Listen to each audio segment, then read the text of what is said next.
No, I do. I can, absolutely. Thank you. Okay. Everybody's ready. We're going to get started. Yes, ma'am. Okay.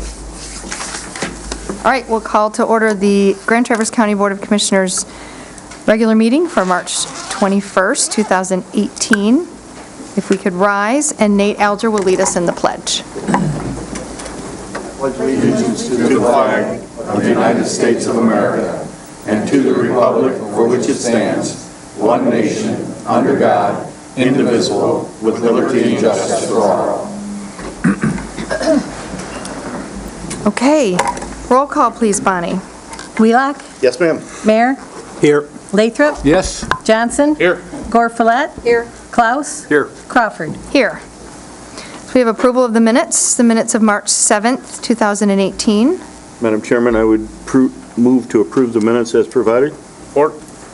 Moved by Commissioner Wheelock, supported by Commissioner Johnson. Any discussion? All those in favor say aye. Aye. Any opposed? Okay. Now's our chance for first public comment. Bonnie, will you read the rules for us, please? Any person shall be permitted to address a meeting of the Board of Commissioners which is required to be open to the public under the provision of the Michigan Open Meetings Act. Public comment shall be carried out in accordance with the following board rules and procedures. Any person wishing to address the board shall state his or her name and address. No person shall be allowed to speak more than once on the same matter, excluding time needed to answer commissioners' questions, if any. The chairperson shall control the amount of time each person shall be allowed to speak, which shall not exceed 3 minutes. The chairperson may, at his or her discretion, extend the amount of time any person is allowed to speak. Public comment will be solicited during the 2 public comment periods noted in Rule 5.4 Order of Business.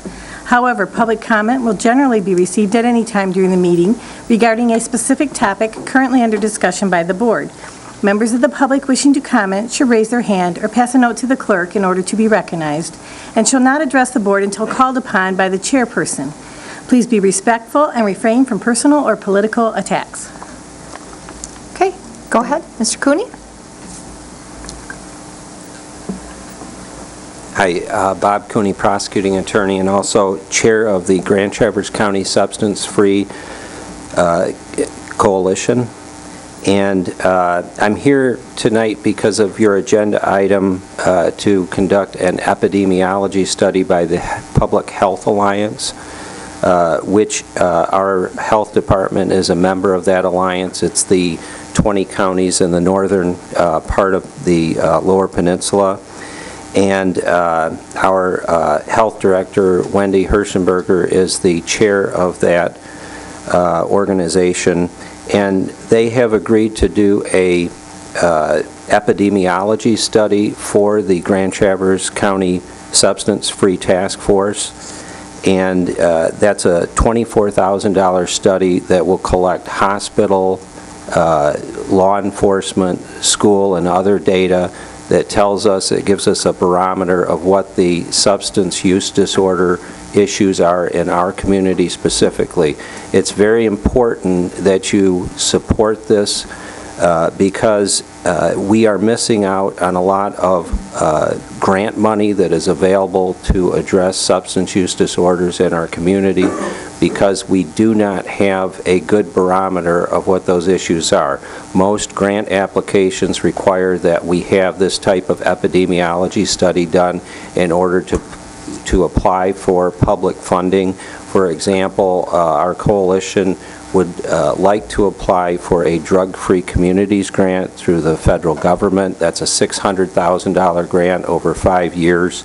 One of the things they require is that we have this type of epidemiology data available to support our grant application.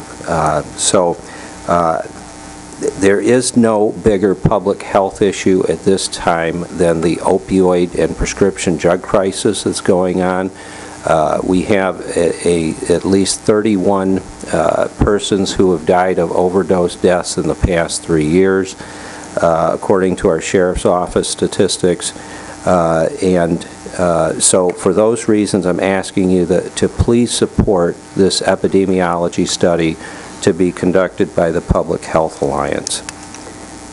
I'm not able to be here for the discussion on this topic, so if anyone does have any questions for me, I'd appreciate being able to answer those at this time. Any questions for Bob? Okay. I have one other thing I want to say. Okay. And that is, please hurry up and get another administrator, because we really need Chris back in our office. And, you know, I want to be helpful, and I knew that this, having Chris and Nate work together to fill the administrator role at this time, it was important to have stability with the county government, and I'm happy that we've been able to do that. But I do want to say that it's a strain on our office, that all of my attorneys especially are working overtime because of this. And so anyway, I think your number one priority at this time should be to get a new administrator. I know there was a comment by one commissioner at an earlier meeting that you know, this might go on for a year. Well, this can't go on for a year because we can't deal with that situation in our office. So thank you. Thank you. Bob, and I think at least from my point, I've publicly said many times that I appreciate Nate and Chris's help here and the support of you and Tom Bensley to provide us this help. Thank you, Commissioner Wheelock. They tried to stop you from speaking. It's God. Are we good? We're good. Okay. Next Sorry for about that. public comment. Yes, ma'am. Go ahead. Don't even recognize the number. My name is Tony Steinfeld, and I am the vice chair of BDI, Before, During, and After Incarceration, nonprofit organization and advocacy group for people who have been incarcerated and who are incarcerated and their families. I come here to highlight, I think we all know, about the inadequacy of the psychiatric services at the jail. And we have been talking about possible solutions, where to find the money. And then it came to our attention that the county has a contract with Community Mental Health for services. I have a copy of the contract. I'm not a lawyer. So I come here to you to have these questions answered, or to have your legal department answer them. How much money is the county giving Community Mental Health? What are the services that Community Mental Health is providing in the county, specifically the jail? Are there variables in place to measure the effectiveness of such services? Can this contract be modified and renegotiated? And what are the consequences of terminating this contract? So you may want to have someone review the contract. As I said, I do have a copy of the contract. It was sent to me. However, I am not capable of answering those questions. So I hope that one of your lawyers can do that, because it is money. Maybe we can find the money for improved psychiatric services at the jail. Okay, Thank you. Next, public comment. We'll go with Greg.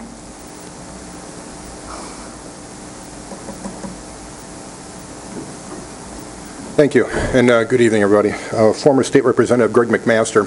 I'm coming to you as a former chairman of corrections for the House of Representatives and in appropriations. And the biggest challenge that I had was trying to separate those that were truly needed to be incarcerated and others that could be released, and with proper mental health care, supervision, as well as counseling and medication, they would be able to live productive lives. We put those wheels into motion back in 2012, 13, and 14. After my departure from the House of Representatives, I didn't follow that as much until the past year. And if you know in the story in the Record Eagle, my son was incarcerated in Grand Traverse County Jail. Whatever he did, he deserves to be in there. But I'm following very closely the mental health part of it and trying to filter out the complaints and concerns and try and get to the meat of the subject. And the biggest challenge I had in corrections when I was chairman is still facing you today at the county level. And there are gaps in that service and being able to provide it to them when those that are incarcerated make it in there. Because of the lack of proper care and supervision, counseling, there are decisions that are being made that hurt them, and in turn makes it a bigger strain and a harder strain on the sheriff's department. The same with corrections. They're there to do their job and try to keep people safe, and that happens even at the county level as well. And it's a strain when you have more inmates than what you can do with the people that you have, whether you increase the personnel or you decrease the amount of inmates that you have. One thing that I know we can do is help provide mental health support, and I am in full support of anything you can do to help fund that mental health. I know as one of the line items that I had in appropriations, we provided that funding to the county level. How that's dispersed here locally, I do not know, but I know there is a certain amount of money that's available. Anything you can take from the state and couple that with what you have here at the county is certainly going to help. One of the challenges that I found also as a state representative is that our community mental health statewide was challenging at best. I would like to see metrics, some form of success that can return back to the County Board of Commissioners in that wherever they go with this money, whatever services they use to hire, there is accountability in the metrics. Is there going to be a reduction in animosity and problems in the jail? Whatever it is, find some metrics that will help prove that what we're doing with that money is going to provide the best possible support. Also, the accountability from audits and investigations. I did it as the state representative. I took any of the audits that we had in our corrections. You could do the same with your jails. Implement those audits and those findings, and also with the investigations to help alleviate the continued risk and liability that you're facing in the future. I think those coupled together, you have an opportunity to see a successful jail return to a robust system that's truly there to serve and protect. You can continue. I can continue? You wrap it up soon. but We you need can this at the continue. state level, by the way. Also, reducing risk and liability and implementing recommendations. And finally, we do need to expand our jail. I've worked in enough of the jails around the state in the job that I do now, and we are deficient in our hardware and our software. We do need to get up to standards, and I know that would provide a lot more ease and comfort both for the Sheriff's Department and the accountability all the way back up to you as well. So you're in a perfect position to do what we were hoping to do back 4 years ago, and I implore you to do the right thing and make it count for everybody, including the inmates that are in jail now. Thank you very much. Thank you. Joe's next. Good evening, Commissioners. My name is Joe Berry, and I'm your new Facilities Manager. Just want to take this opportunity to introduce myself. I first came up here in 1983 as a member of the U.S. Coast Guard. Spent my tour here, left for a few years, and then came back at the end of 1989 just because I fell in love with the area. Met my wife of 28 years, Deb, and we have 2 children. Both of them have gone through the TCAP system and graduated from NMC and still live in the area. I'm a licensed electrician, licensed electrical inspector. Have a great team of professionals that I'm working with currently. Looking forward to working with all of you on future projects. If anybody has any needs or questions, they can always call me at the office. Again, thank you for your time, and looking forward to the future. Thank you, Joe. Thank you, Joe. Chris? Hello, Commissioners. Chris Erickson, Director of County Parks and Recreation. I'm here just to let all of you know and our viewers know excuse me, about our special Earth Day celebration taking place on Sunday, April 22nd at Twin Lakes Park at 6800 North Long Lake Road. We're really excited about this. It goes from 11 in the morning until 4 in the afternoon. We're going to have people there showing how to compost. There will be food available for purchase. The Wings of Wonder Raptor program will be there. There will be crafting, a scavenger hunt, Smokey the Bear and Woodsy Owl, campfire safety demos, guided trail walks, and more. So please spread the word, mark your calendars, and we will send out official announcements as soon as all of our print media is ready. Thanks. Thank you. If anybody else for public comment? Deb?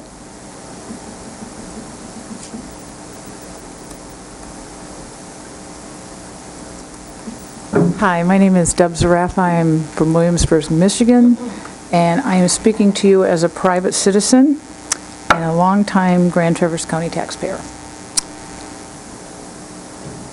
I want to speak to a couple people especially, but I was overly emotional at a February 7th meeting, and I would like to apologize if I offended anyone. That was not my intent in what I said, and I feel bad about that. So I hope that they will take that with the sincerity in which it's given. I would also like to ask that the Grand Traverse County Board of Commissioners and the administrators start to, maybe they are, I know already, have a policies and procedures for hiring and whatnot in the county, but I'd like to ask you to monitor the policies that employers use to hire and promote employees. Grand Traverse County should have a consistent interviewing process and selection practice.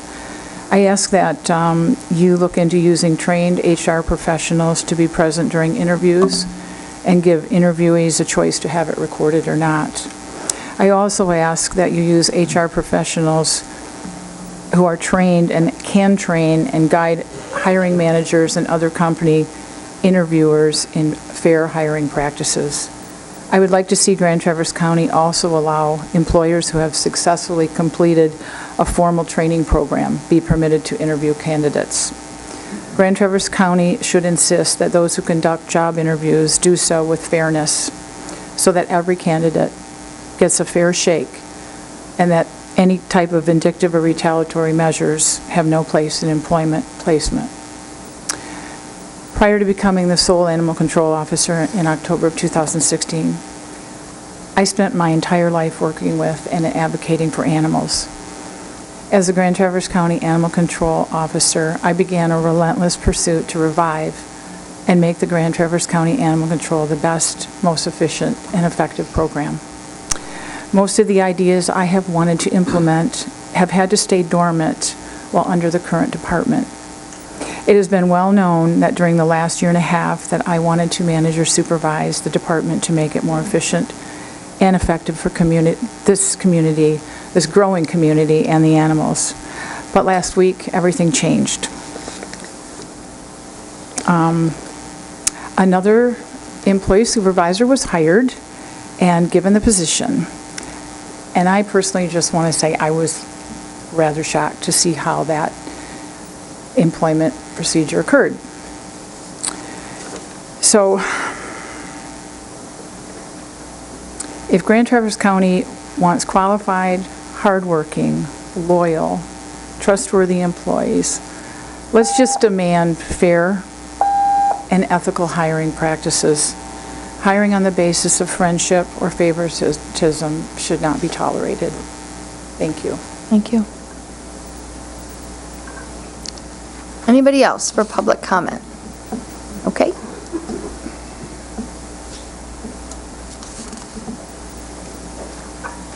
Hi, I'm Darcy Pickren. I live at 916 Pine Street. Deb Zarafa is my sister. I'm here on behalf of her and also as a citizen of Grand Traverse County. I was all in favor and really excited about the commission and the $150,000 that they allocated for animal control last month. Got the newspaper article that Animal Control is seeking a new truck, and you're going to be talking about that tonight. I am totally against that when the department doesn't even know how to run itself, and they can do this to someone who has worked relentlessly with the commission to have the money come to the department, and they really don't even know what they're doing. And now they want to go ahead and, it says here, they were going to get a truck from Benzie County, but instead they hired somebody to supervise the department from Benzie County, not even from Grand Traverse County. And it just seems to me just absolutely ludicrous that you want to fund a department with a brand new truck, but the animal control department isn't even being run by the proper people to run it. So I really hope that you revisit this and that you really take a look at what's going on with the money that's going to be allocated for that department in the future, because as a citizen, I am outraged. Thank you. Thank you. Anybody else for public comment at this time? No? Okay, we will move on. We have approval of the agenda. We have a couple things that we're going to add for this evening. I would like to add forming an ad hoc committee for possibly a regional morgue. We're going to add that under old unfinished business. Also, so that's 10A. 10B, we have, the date has gone past for closing for applications for the administrator, and so we need to discuss now some parameters and how we're going to proceed. So we'll put administrator search as 10B in old unfinished business. And in new business, I believe on our desks is a invoice from Wheelock & Sons. It's just a proposal. Okay. It's just a proposal. A proposal. And we don't have to necessarily add that to the agenda tonight. Lieutenant Barchef called or emailed me this afternoon, wanted pricing on that. And the last time I did a job for the Sheriff's Department, it was a $25 job, and it took 19 and a half weeks to get paid. So I thought I'd get it to you up front, seeing as I bid the job today. That's fine. We'll add it and talk Okay. about it at that point, under new business A. Anybody else have anything else to add? I move that we approve the agenda with the additions, three additions. Moved by Commissioner Mayer, supported by Commissioner Klaus. Yes, Dan? I was going to second it. Oh, Yeah. thought you wanted to discuss. Any further discussion? All those in favor say aye. Aye. Any opposed? Okay, so we have an agenda with those additions. Move on to the consent calendar. Bonnie, please. The purpose of the consent calendar is to expedite business by grouping non-controversial items together to be dealt with by one commission motion without discussion. Any member of the commission staff or the public may ask that any item on the consent calendar be removed and placed elsewhere on the agenda for full discussion. Such requests will be automatically respected. If any item is not removed from the consent calendar, the action noted, receive and file, or approval, is approved by a single commission action adopting the consent calendar. A, receive and file. Number 1, Airport Commission minutes of January 23rd, organizational and regular meetings. Number 2, Conservation District February report. Number 3, Northern Lakes Community Mental Health minutes of February 15th. B, approvals. Number 1, Northern Michigan Public Health Alliance Memorandum of Understanding renewal. Okay. With that, does anyone have anything to be removed from the consent calendar and discussed elsewhere? Cheryl? B1. Okay. Anyone else? Anyone from the public like anything removed and discussed elsewhere? Mr. McMaster?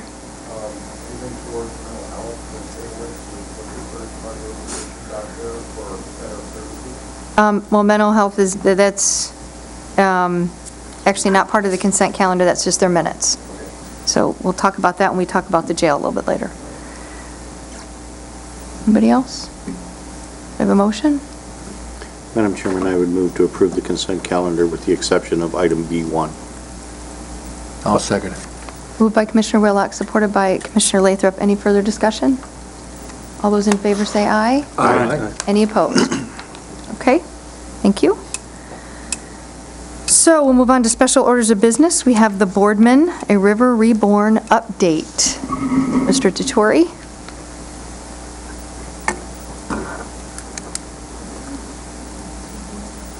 The remote control right there. Good evening, Commissioners. Hi. My name is Frank Deturi. I'm the Director of Public Services for the City of Traverse City, Michigan. Can you talk into the microphone, please? Yep, Sure. right into the microphone so everybody... Can you hear me better now? I can. Yes. Yeah. I'm the Director of Public Services for the City of Traverse City, Michigan, and I also still chair of the Boardman River Dam Settlement Implementation Team. And I wanted to make sure you knew who was here from our team members. So we have a presentation tonight, and Amy and Casey from CRA and Kim's here. We have DJ Shook from the Grand Traverse Band. There's some other implementation team folks in the audience here. Rick Westerhoff from the Fish and Wildlife Service, Bob Stuber from Michigan Hydro Relicensing, and Steve Largent sitting behind me from the Conservation Districts. It's been a year since we've been here. We thought and we were asked to help provide an update, so you know, status of the project. We're going to be really brief. We want to hear what your questions are. The implementation team meetings are open. They've always been open to the public meetings. The schedule is available on theboardman.org, and the team and all its members are always willing to give as much information on the project as you'd like to hear, and maybe even more so. So if you're ever interested in getting in a canoe and floating through the project and understanding on the ground level some details about it, please do ask. We'd be happy to have somebody come along and give you that information. So I'm going to turn this over to Amy, and we'll move through some slides, and if you have any questions, we'll try to answer them best as possible. Thank you. Okay, thank you. Right into the microphone. I'm going to try my best, Carol. Okay. Thank you. So I get nominated for this summary of this ginormous project either because I am the briefest or perhaps I need the most practice at being the briefest. But we're going to try to summarize where we're at with the Boardman Dams project tonight. We've picked out about 10 different visuals here this evening to take a look at.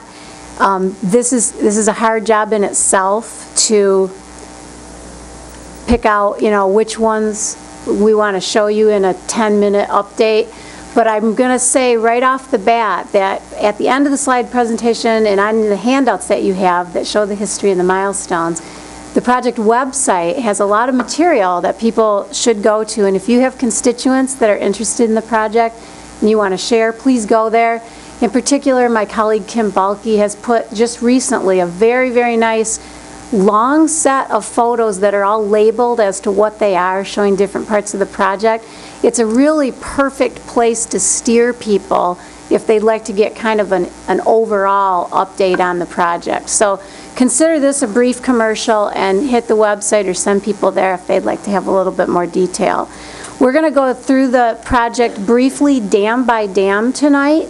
That seems to be a good way to organize our progress and the way that we talk about the project. We, now with 2 dams under our belt in the checked off column of completed, you can see that we say former Brown Bridge Dam and former Boardman Dam. We've spooled right up to where we have field work going on in this season that we'll spend most of our time talking to you about. We'll take questions at the end as well, so there'll be a little bit of a what's next section at the end. I'm going to ask DJ Shook from Grand Traverse Band to say a couple words in closing, and then we're going to try to leave plenty of questions for you at the end, plenty of time for questions at the end. First, a very brief update on Brown Bridge, and if you ask yourself why are we still talking about Brown Bridge when that was completed a couple years ago, the point that we want to drive home is that we don't just walk away from these things after the dams come out, okay? It's a process of healing the river. There's monitoring going on. There's in-stream habitat enhancement. There's recreation access work. So you might consider that the phases that we're at with Brown Bridge, now that it looks more like this, like a river is supposed to, these are kind of the discretionary, proactive, positive things that this team is choosing to do and follow up.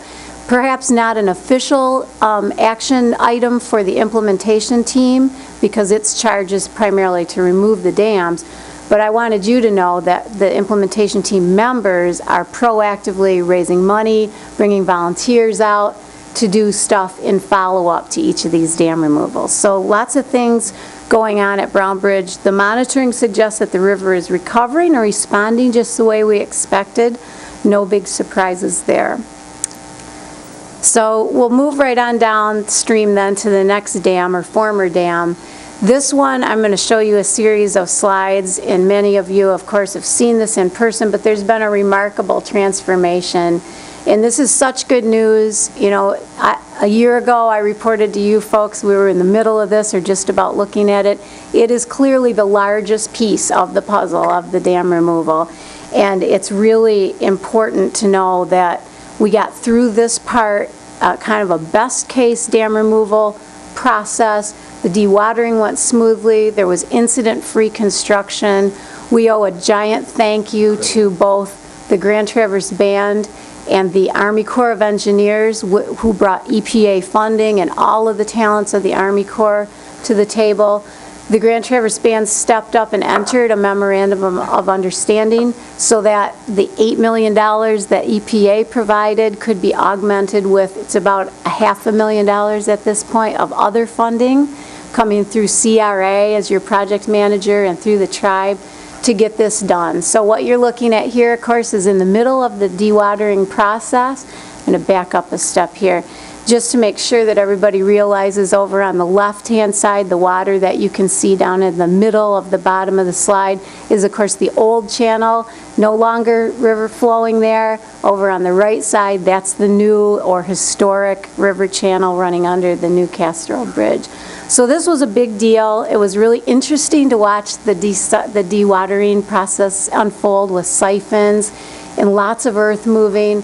Saw people out there when I'd visit, some of the same people there every single day watching the, yellow machines running up and down moving dirt, and it was quite a big deal. So it is a transformation both at the new river channel but also up at the powerhouse. So this is what we were looking at. This is looking upstream at the powerhouse, same view, just a little bit later, so during demolition. And of course, the old Cass Road Bridge is going with that. And here's what that looks like today. The snow is off of it now so you can actually see it, but I know, you may have experienced the same thing trying to describe to friends and family what's going to happen to that old bridge. Well, it turned into, part of the main roadway now, and it's fortunate that we don't have that restriction anymore driving from east to west. But that's what it looks like at this point now. The other fortuitous part of this project really ties into timing. It was very good timing for this project and a number of others that we've enjoyed at CRA in the past 4 or 5 years, that it timed well with the Great Lakes Restoration Initiative.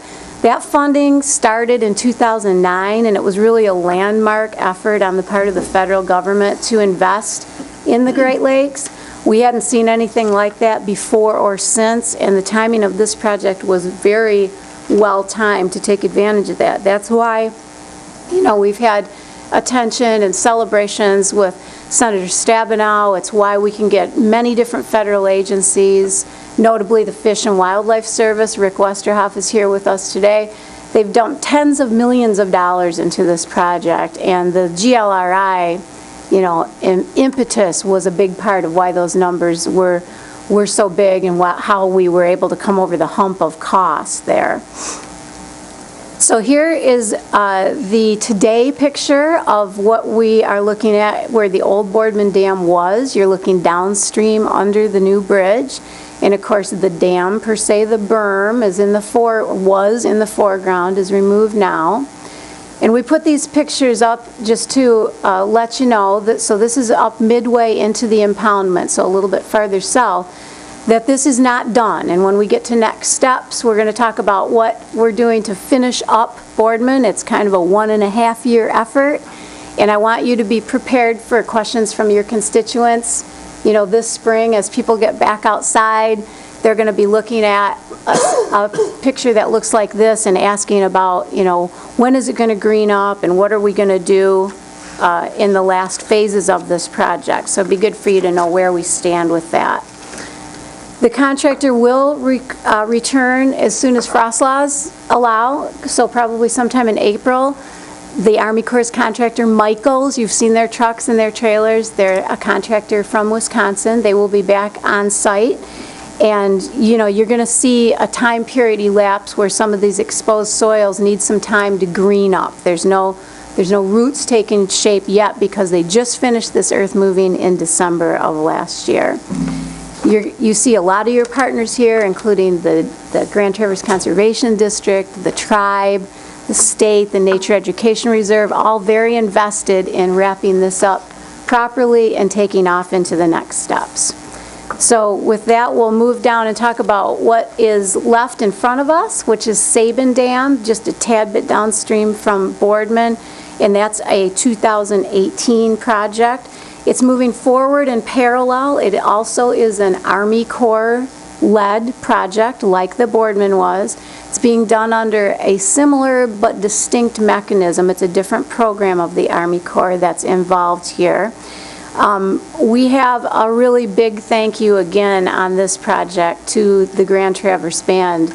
They stepped in front of this process of the Army Corps, which needed a non-federal sponsor to marry up with it, to bring the Army Corps and the federal funding into town. And that non-federal sponsor role comes with some risk and comes with some challenges, and it was really a landmark decision for the Grand Traverse Band to step into that role for all of us. The other good news is that all of us in the partnership also stepped in to make sure that Grand Traverse Band wasn't alone in that endeavor. And we assisted to put together the $2.1 million that the Army Corps needed to make the equation of cost share work for them. That $2.1 million was actually electronically transferred to the Corps in February of this year.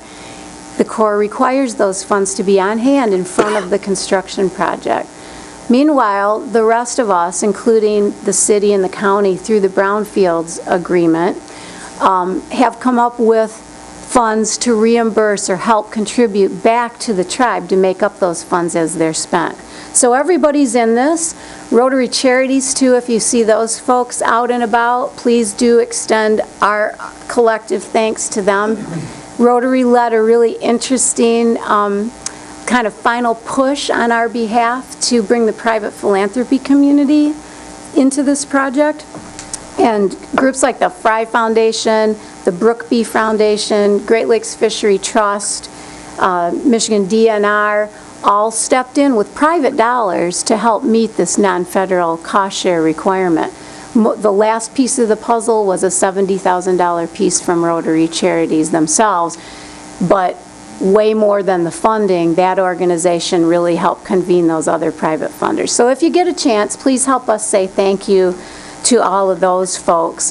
What's happening out there in Sabin then is we have a DEQ permit in hand. We have the PPA, which is the agreement with the Army Corps, signed. That's what this picture represents back in October. You're going to see in the next week or so, the Army Corps will publicly advertise the contracts for bid for this Sabin phase, and they expect to make a decision on that contractor by May. That will be a very public process. People can follow along as they wish. On the ground, and maybe some of the folks that live in your districts are going to see both a contractor and our friends from AECOM, the engineer. AECOM was your county's design engineer for both of these dams and Cass Road Bridge, and AECOM is also engaged by the Army Corps to be there during construction. So in June, you should see those folks back out on the Sabin property and starting to delve in. And what is expected to happen there will look a little bit different than what we saw at Boardman. Just so you know, no siphons, no road closures.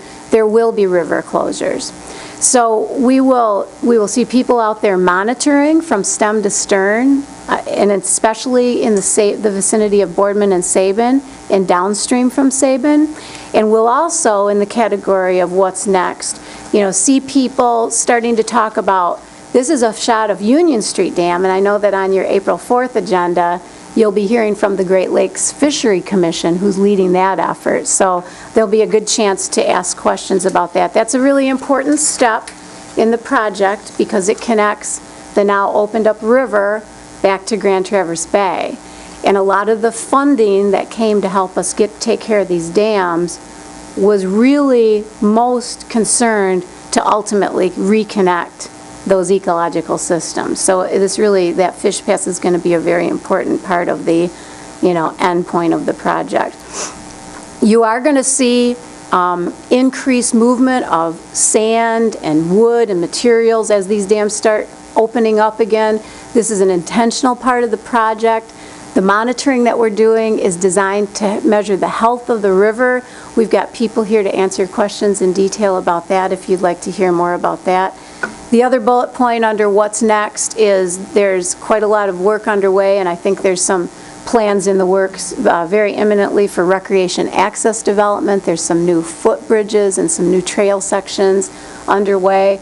And the good news is that the partners and the partnership that was formed, in the implementation team to help get the dams removed we're already talking about how this team lives on into its next generation of partnership to help kind of voluntarily take care of and work with the community to make sure that the river heals itself and it is used to its fullest advantage and that the natural resources are protected.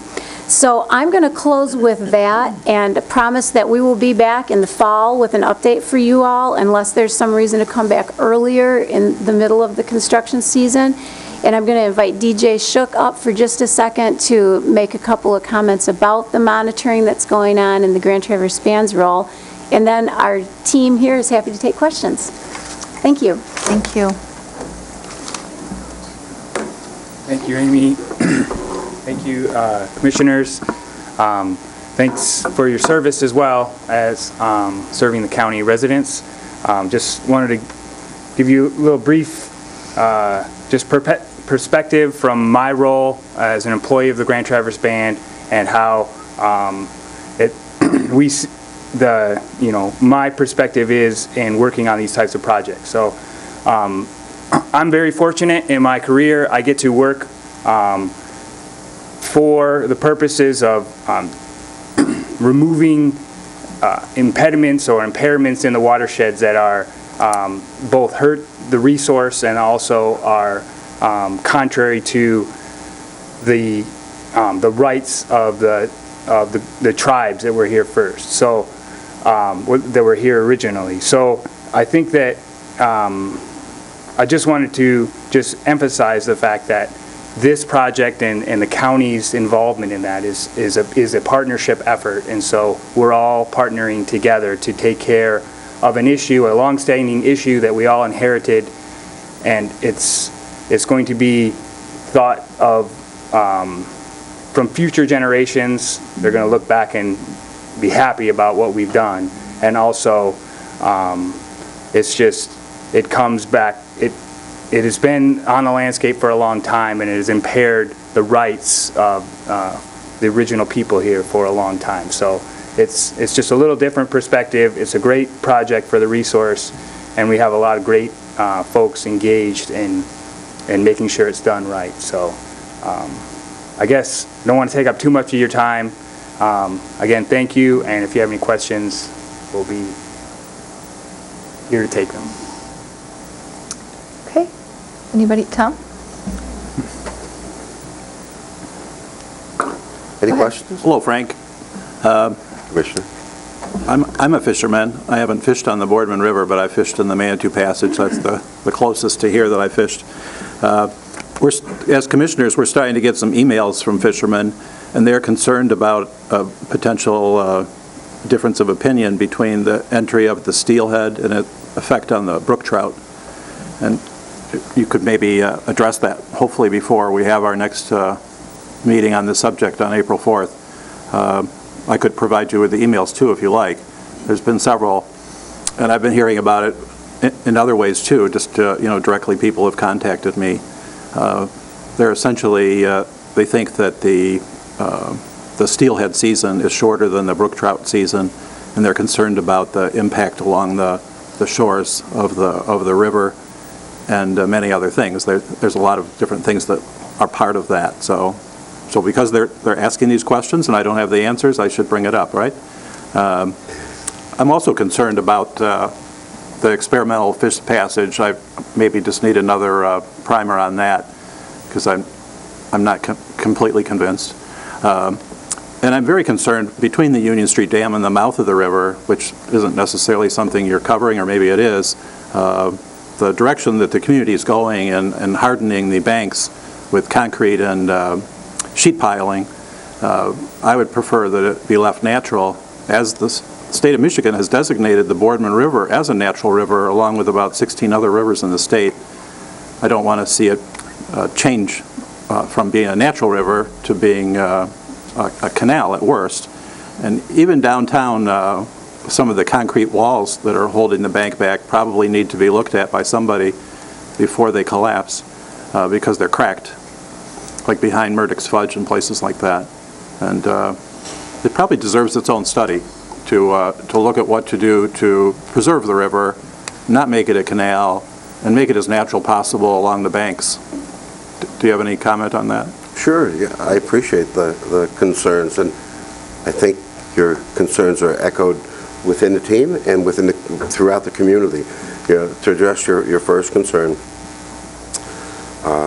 I think, well, first off, we'll have the ability to hear directly from the Great Lakes Fish Commission regarding the fish pass. So that's kind of in your middle question, but as far as any input that you receive, you can surely ship it on to the boardman.org and through this, and please do make sure that we receive that information so we can make sure that it's handled correctly, so we can get it to if there are questions that can be addressed by the Fishery Commission, we can make sure that they get it. If it's something that falls under the implementation team or any of its members, like the state of Michigan and the tribes. So that question of fish species selection is surely on the top of everybody's minds, and that's something that'll be addressed through the process that has been engaged, several open communications that will continue over the next somewhat 5 years.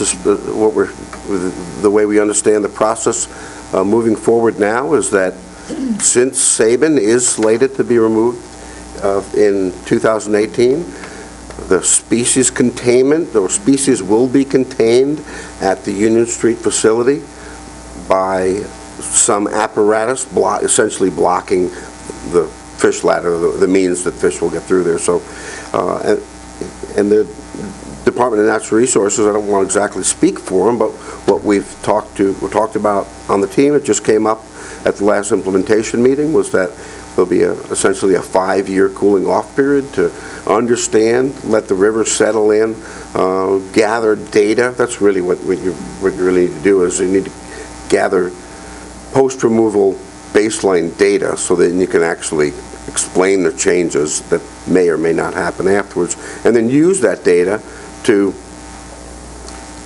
develop management practices. So again, I think you'll get quite a bit of information regarding species coming, and please, anything that comes, any questions that come your way, forward on to the team through the boardman.org or through any of the emails on the team, and we'll make sure they get, number one, incorporated into the process and try to get them answered. And your last comment was regarding the urban section of the river, and the city has its own process for planning. My first reaction to that would be, let's follow the processes that are in place. Voice opinions as projects come about. Let the folks know at the city, at the township, at the planning levels, what your desires are and what your desires aren't. And I think that process is in place for a reason. If we continue to follow it with fervor, we'll all be engaged and have a successful project. Thank you. Sonny and then Ron. Well, first, I'm very excited to see the greening of the Boardman Valley with the dam gone now, because I think that's going to be very exciting when spring comes. I think that's a great thing. The one thing that I do want to mention, the video, film, whatever we're going to call it, the Boardman Reborn, that was shown at the State Theater. I'm hoping we can find a way to make that available more widely to our community. I think it was a great opportunity to explain the project. I think they did a good job with it, and I think if we could figure out some way to make that available to anyone and everyone that wants to see it. And I know that the Grand Traverse Band undertook the project. They underwrote the costs for it. And I would like to see if there was any way we could help encourage the distribution of that film. I think it would be a great thing, whether we can do it with the film festival or do it with, a free movie during spring break type thing. I don't know, but anything we can do to make that available to more people to see and understand what this project is all about. Thanks for saying that. I really appreciate the kudos for the film. It was heartfelt production. It really was well put together, and I think a lot of folks enjoyed seeing it. So to answer your question, if you go to thebourbon.org and you go over to the upper right, there's a little tab that says Media. It drops down and it says, I think it says Films or something along those lines. You click on that and there's a link for that movie, so it can be viewed by anyone at any time. And that link was also, I think it was uploaded to the city website. The county might think about putting that same link maybe under their Parks and Rec Department or wherever you see fit, so that it's available to the public. It's been shown in originally 3 states, now I'm understanding 7, 26 times over 2 years. It's broken into lesson plans, 8-minute lesson plans for junior high, aimed at junior high school level classrooms with essentially a test that goes along with it. So it'll work its way into the community at the junior high school level through science teachers. That was the idea of the project. That's really just kind of coming about. That was finished in late December, and I no longer have direct ties to that. But DJ, if you have any other information regarding the condition of the film, or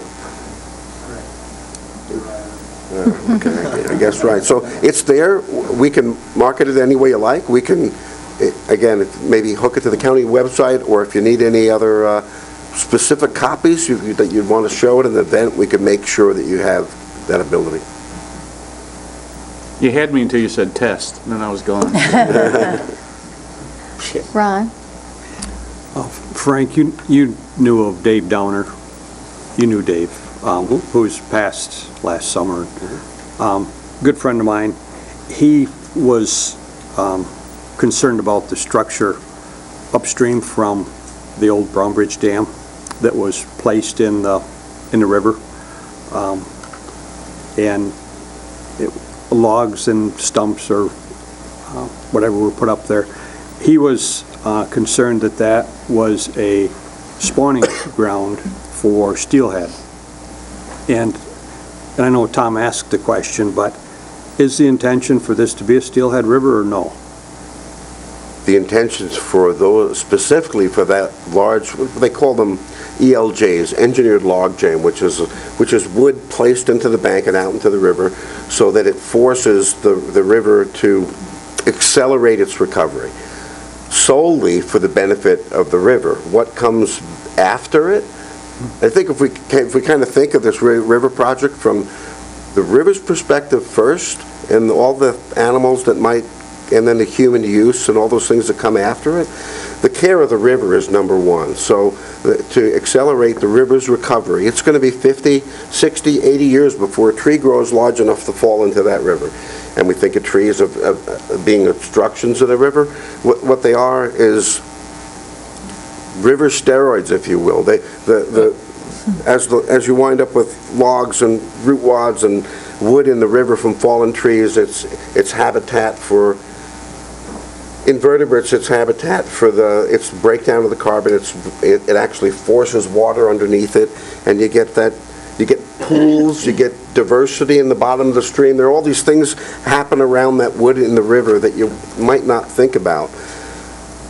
Being that it was a pond, and now that was just basically this open area with no trees, those log jams emulate fallen trees into the river. And I hope sometime this year you can get out and paddle through there, because at the end of last year when I paddled through it, I had to look and try to remember which ones were there and which ones were placed, because 2 or 3 years from now, I challenge even folks from the team that put them in to go through there and pick out the natural ones from the unnatural ones.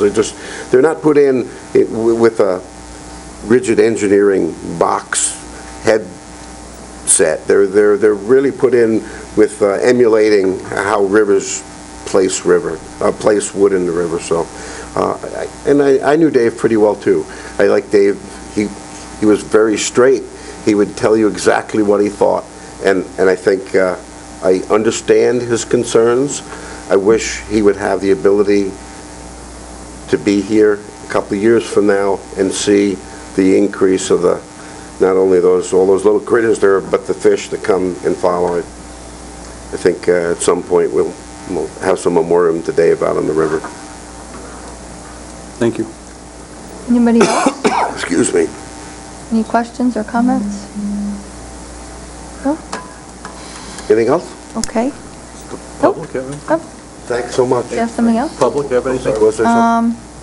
Do we have any public that wanted to speak? On that? No? Okay. Nice job, you guys. Thank you, Frank. Thank you. Nice job. Thanks very much. I have it written down. Good. Before we move on, I wanted to make a motion. Bonnie, get it if you can. I don't know. Did you write it down then? It'll be fine. I want to make a motion that we direct our administration to craft a resolution thanking the Grand Traverse Band for their, I believe they, $2.8 million of support for this project and for sponsoring the project. It did need a non-federal or a non-governmental support, and they really took the lead in that. So I would like the support of the commissioners to have that written up. We'll support that For our motion. next. You will, okay. I'll So- second that. Made by me, and supported by Commissioner Wheelock. Any discussion? That'll come back to our next meeting on April 4th. Well, I think the partnership between Grand Traverse County, the city of Traverse City, and the Grand Traverse Band is pretty much, an ideal opportunity for our river and our community. And, we can look at dam projects throughout the country, and we're not going to find another program anywhere near the undertaking that happened here.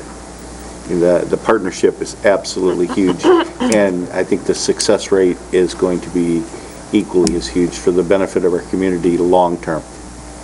I think so, too. All those in favor say aye. Aye. Any opposed? Okay, thank you. Someone will write that for us? Someone, thank you. Okay, next on our agenda, we have a public hearing, resolution of support to resubmit Land and Water Conservation Fund grant application for Boardman Lake Loop and Medalley Park project.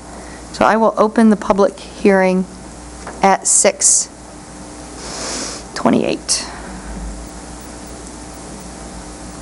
We have a presenter. Where'd she go?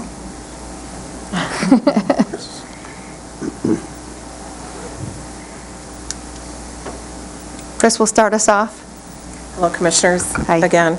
Chris Erickson, Director of County Parks and Recreation.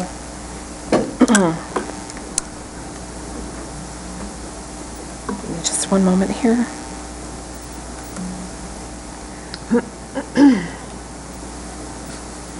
While she's doing that, just to clarify, didn't we Yes. already have a presentation on this? This is the public hearing. I understand. So when Yes. you're asking her for presentation, we've already had the presentation. Did we already have a presentation on this? I don't. No, I'm just introducing this Okay. for you and for the public, in case they would like to comment. I'm Okay, so here- this is just a brief update. Yeah. Okay. We Okay. are asking permission to resubmit a grant application, Land and Water Conservation Fund grant for the Boardman Lake Loop Trail.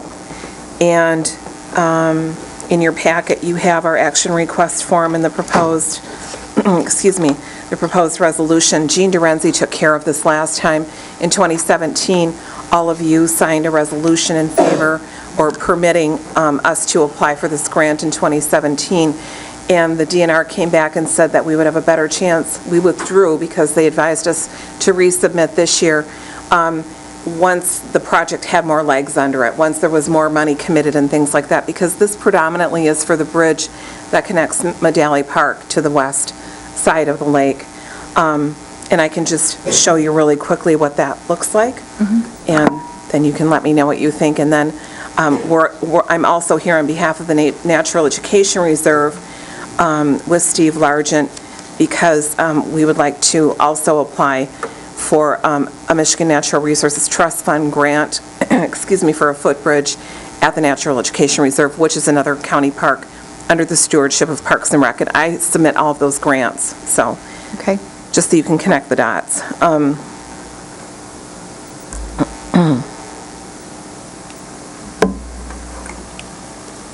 So there's a map of current and proposed trail, and I know you've all seen all of this before. There's the proposed boardwalk, a schematic of it. The project cost is $600,000. Our grant request has gone up from $150,000 to $300,000, with $300,000 matching funds from Brownfield. There's what the Cove Crossing will look like. There's a schematic of it. And that's it. Okay. So I'm here to make that request. Okay. And if you have any questions, let me know. Anybody have any questions before I open it up to the public? Cheryl? Just refresh our memory on how this qualifies for Brownfield. I am not sure about that. It was already committed prior to me coming in on this. I've been hands-off with this, honest, until now, until Jean left. Anybody? So it's already been pre-committed, is what I understand. I know that there is $3.6 million in Brownfield funding committed. The breakdown is the county is $360,000, the city is $972,000, and that's what I can tell you. So it's part of that chunk. The Brownfield's contribution to this was okayed and approved by their board on the 28th of February. I think that's when their meeting was. And Jean was highly involved in this, and I just spoke with the potential consulting company this morning about with the ETC, and they were aware of this. There were no red flags, but I don't know all the answers to your question right now. Okay, well, having been on the Brownfield, and Ron is currently, I think, our Brownfield guy, just trying to figure out how a water walkway qualifies for Brownfield. Do you know, Ron? I don't have a clue, other than it's been on that. It's been in the works for... I know it's been out there for a really long time. I'm just, are we cleaning up a toxic site? Is there, It's just one of those items that fall into Brownfield can provide funding for it, much like infrastructure and I believe water mains. that's the reason it's considered community infrastructure. Okay. And there are discretionary absolutely. funds. And there's the key. Those are the magic words. Keep in mind, too, that the project that was presented just before this, the dam removal, is also part of that community infrastructure. Okay. And just for those listening, I want them to know that this qualifies as community infrastructure. This isn't coming out of general fund. This isn't, this isn't money that we're just giving away. This qualifies under the statute. Okay? I think the real problem was the legislature, and they call this the Brownfield funds, when it's way beyond what we think of Brownfield being contaminated sites. That's the real answer. Closing the loop on the south end of Boardman Lake is going to be a significant advantage to pedestrian traffic, bicycle traffic, people going north out of the South Airport area and east and west for easy access around that lake. It's going to be a significant improvement for the county. Oh, I think it's a great idea. I just want to make sure people understand where the money's coming from. Okay. Thank you. All right, I appreciate the question. Anybody else before I open it up to the public? Okay, are there any public comments, since this is a public hearing? Any public comment on this particular project? No? Okay. I will close the public hearing at 6:35. You looking for a motion? Yes, I am. So moved. It's kind of a lengthy one, so. It is, it's in there. I'll just say what's in the. It's in the packet. You can just say, I approve the resolution in the packet. I move to approve the resolution. Okay. Support. Moved by Commissioner Gorfulet, supported by Commissioner Klaus. Any further discussion? All those in favor say aye. Aye. Any opposed? Okay, there you go. Now we're going to open the public hearing at 6:35 for the approval to apply for Michigan Natural Resources Trust Fund grant for the footbridge. Okay, thank you. I'm here, Steve Largent. I'm wearing my Grand Traverse Conservation District hat today. And we manage the Natural Education Reserve for Grand Traverse County, and we have been since 1992.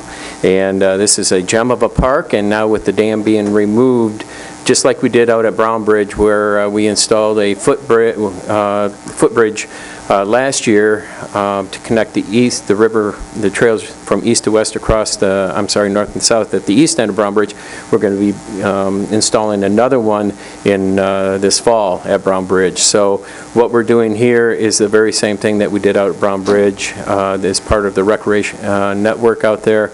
And so what we're proposing to do is to install make this connection where you see the trails end on both the east and west side of the river. It's called the Lone Pine Trail that runs just south of Hoke Road. It's a wheelchair accessible trail. This will be a wheelchair accessible structure that will connect it to then the west side of the bottomlands, west side of the river, where the access road for construction is going to remain as a recreational trail. This is the area that we're talking about. There's the Lone Pine Trail. We were out there today. We got to do some retaining wall repair, and then we're going to have a little observation deck right there, and then the trail that goes on down to the bridge. That's the natural trail that is a gentle slope, and then we'll switch back and hook up to the bridge. The bridge abutments will be outside the floodplain. It will span about 110 feet. And there's where it will be going. So, but it's going to be connecting the half-mile long ADA accessible Lone Pine Trail. Okay. Anybody have any questions before I open it up to the public? I'm sure that the bridge will be constructed in such a fashion to not impede water traffic on the river. No, that will be mandatory by the DEQ, and correct. Okay, open it up to the public, since it is another public hearing. Anybody has any comments on this particular item? Okay, we'll close the public hearing at 6:38. Move to support the resolution as presented. Support. Moved by Commissioner Gorfulet, supported by Commissioner Wheelock. Any further discussion? All those in favor say aye. Aye. Any opposed? Okay. Thank you. Thank you, Commissioners. Thank you. We will move on to items removed from the consent calendar. We have B1. Cheryl. Yeah, okay. I didn't see, what does it cost to run this program? Is there a cost affiliated? There's no cost. This is basically just a partnership, and it allows us as more rural health departments to partner together and be eligible for some larger grants that sometimes the state releases at a regional level or requires a certain population. So I will say that all this has done for us is brought us positive things, being part of additional funds for programs for our community, additional training for staff, no cost to us. Okay, and then my other comment or question was, I was looking at page 27 of our packet under the Memorandum of Understanding, and I'm looking at the fourth whereas statement where it talks about the Alliance's vision, and it talks about developing prevention programs, developing marketing, expanding the scope of public health, et cetera, et cetera, et cetera. I mean, it's a very broad vision, and then I try to put that within the framework of the reports that I get when y'all meet. It doesn't seem like you spend a lot of time on the vision, so I'm just wondering. We don't actually submit reports to you from, I think you're thinking of the Department of Health and Human Services, perhaps? Do we get any reports from you to us? We did. We would submit them as part of the monthly administrator's report, but that format has changed a bit, so we're submitting less per the request. Well, just But we do have monthly reports that we can submit to the board, and I'm happy to do that. So in 5 sentences, tell me why you need this. Why do you need a memorandum of understanding from us? What value is it to us to give Well- you this memorandum of understanding? Because it's quite comprehensive. Maybe the best way is for me to get a little bit of history. So this started in 2013 as an exploration from a grant from the Robert Wood Johnson Foundation. Yeah, I saw that. And Herb Lemkool was a board member who attended the first year of meetings with me. We went through a strategic planning process that was facilitated that included the State Health Department, legal from Public Health Legal Counsel from University of Michigan, as well as the two large hospital systems. And so we have a strategic plan. We just renewed that strategic plan, and that's where a lot of this direction comes from. So that's where the basis is, but we do follow the strategic plan, and we do implement. We, as the Alliance, our programs have been received the Director's Award the last 3 years in a row from the State Health Department. That's the top public health honor from the state. One of them being our alliance of our emergency preparedness team that we lead. We received a national award for that, too. And I read all that, it was very impressive. I guess what I'm trying to understand, though, is if you didn't have this memorandum of understanding, would you still be able to do all the things that you're doing? Does this cause you to be created, or I'm just trying to figure out what's the point. It doesn't cost us anything. Right. We don't get any reports. It's a more formal way to recognize our collective value of the Alliance and the mission than just not having it in place. So the memorandum of understanding is what came out of that cross-jurisdictional sharing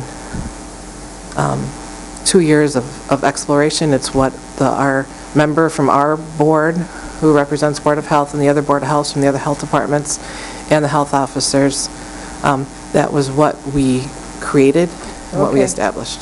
Okay. Anybody else? I'm not sure what I'm not answering for you. Want to make a motion I- to approve it? No? I'm wondering if what you're trying to say is that together they can kind of carry more weight than one That's individual part of it. rural health department can, and you can apply for much bigger things. That's part of it. It's improved the quality of other programs throughout all the different health departments. It's improved our access for training that we don't have to pay for our staff. We just had an environmental health legal training and for all the Northern Michigan environmental health staff, which was very valuable.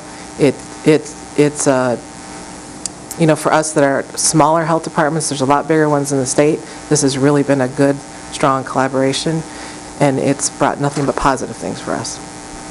There you go. I'll make a motion to approve the memorandum of understanding. Okay. Support. Moved by Commissioner Mayer, supported by Commissioner Johnson. Any further discussion? All those in favor say aye. Aye. Any opposed? Okay. Thank you very much. You might as well stay there, because we're moving on to you. We have departmental items, the Health Department Substance Use Assessment for the Grand Traverse County Drug-Free Coalition. I would make a motion that we accept the Northern Michigan Public Health Alliance Memorandum of Understanding Renewal. We already did that. We just did that. Did we just do that? Yeah. Okay. All right, thank you. I'm sorry. Yeah. That's what we just voted on. Okay, thank Okay. Okay. Substance Use Assessment. Yep, Bob. Go. Sure. Bob Cooney talked about it for a bit.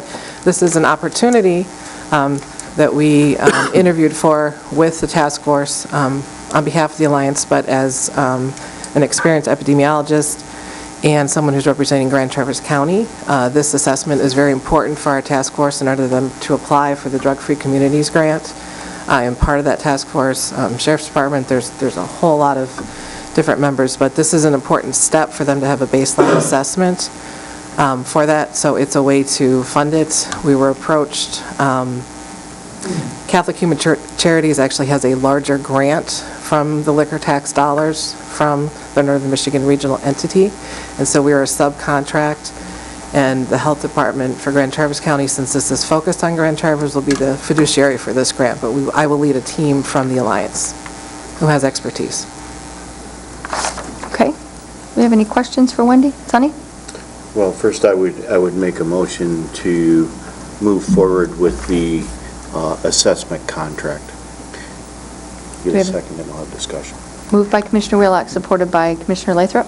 Okay, now I discussion. think anything that we can do, I think those of us in the room all understand how big the epidemic of opioids and such things are within our community. The cost of public dollars to make those happen. And we have to do anything we can to not only help us mitigate those costs and those dollars, but also to help us make the public aware. And I think that's the big piece, you know, and I said that when we got involved with the lawsuit against the drug companies in regard to the opioids. If nothing else, it helps us to bring to the forefront for people to have to acknowledge how big the problem is in our community. Dan? I am looking forward to knowing the reason why this is happening in our community. We've all jumped to conclusions it's this or it's that. As a physician, I don't see any scientific studies that say in this county what's causing it. I know it's having a big effect. I know it's a very important problem. I agree with the prosecutor, probably the most important problem we're facing. But so I'm hoping this epidemiology study will tell us why.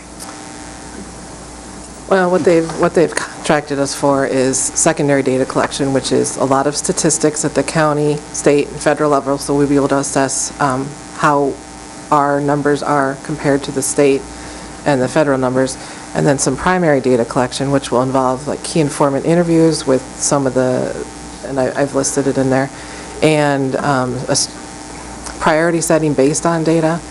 So I don't know that it's exactly going to get to what you're thinking of, a traditional epidemiologic study that informs medical care. But we will be a lot more informed, and it will help the task force be able to determine how they want to prioritize their focus and their efforts. Okay, thank you, Wendy. Okay.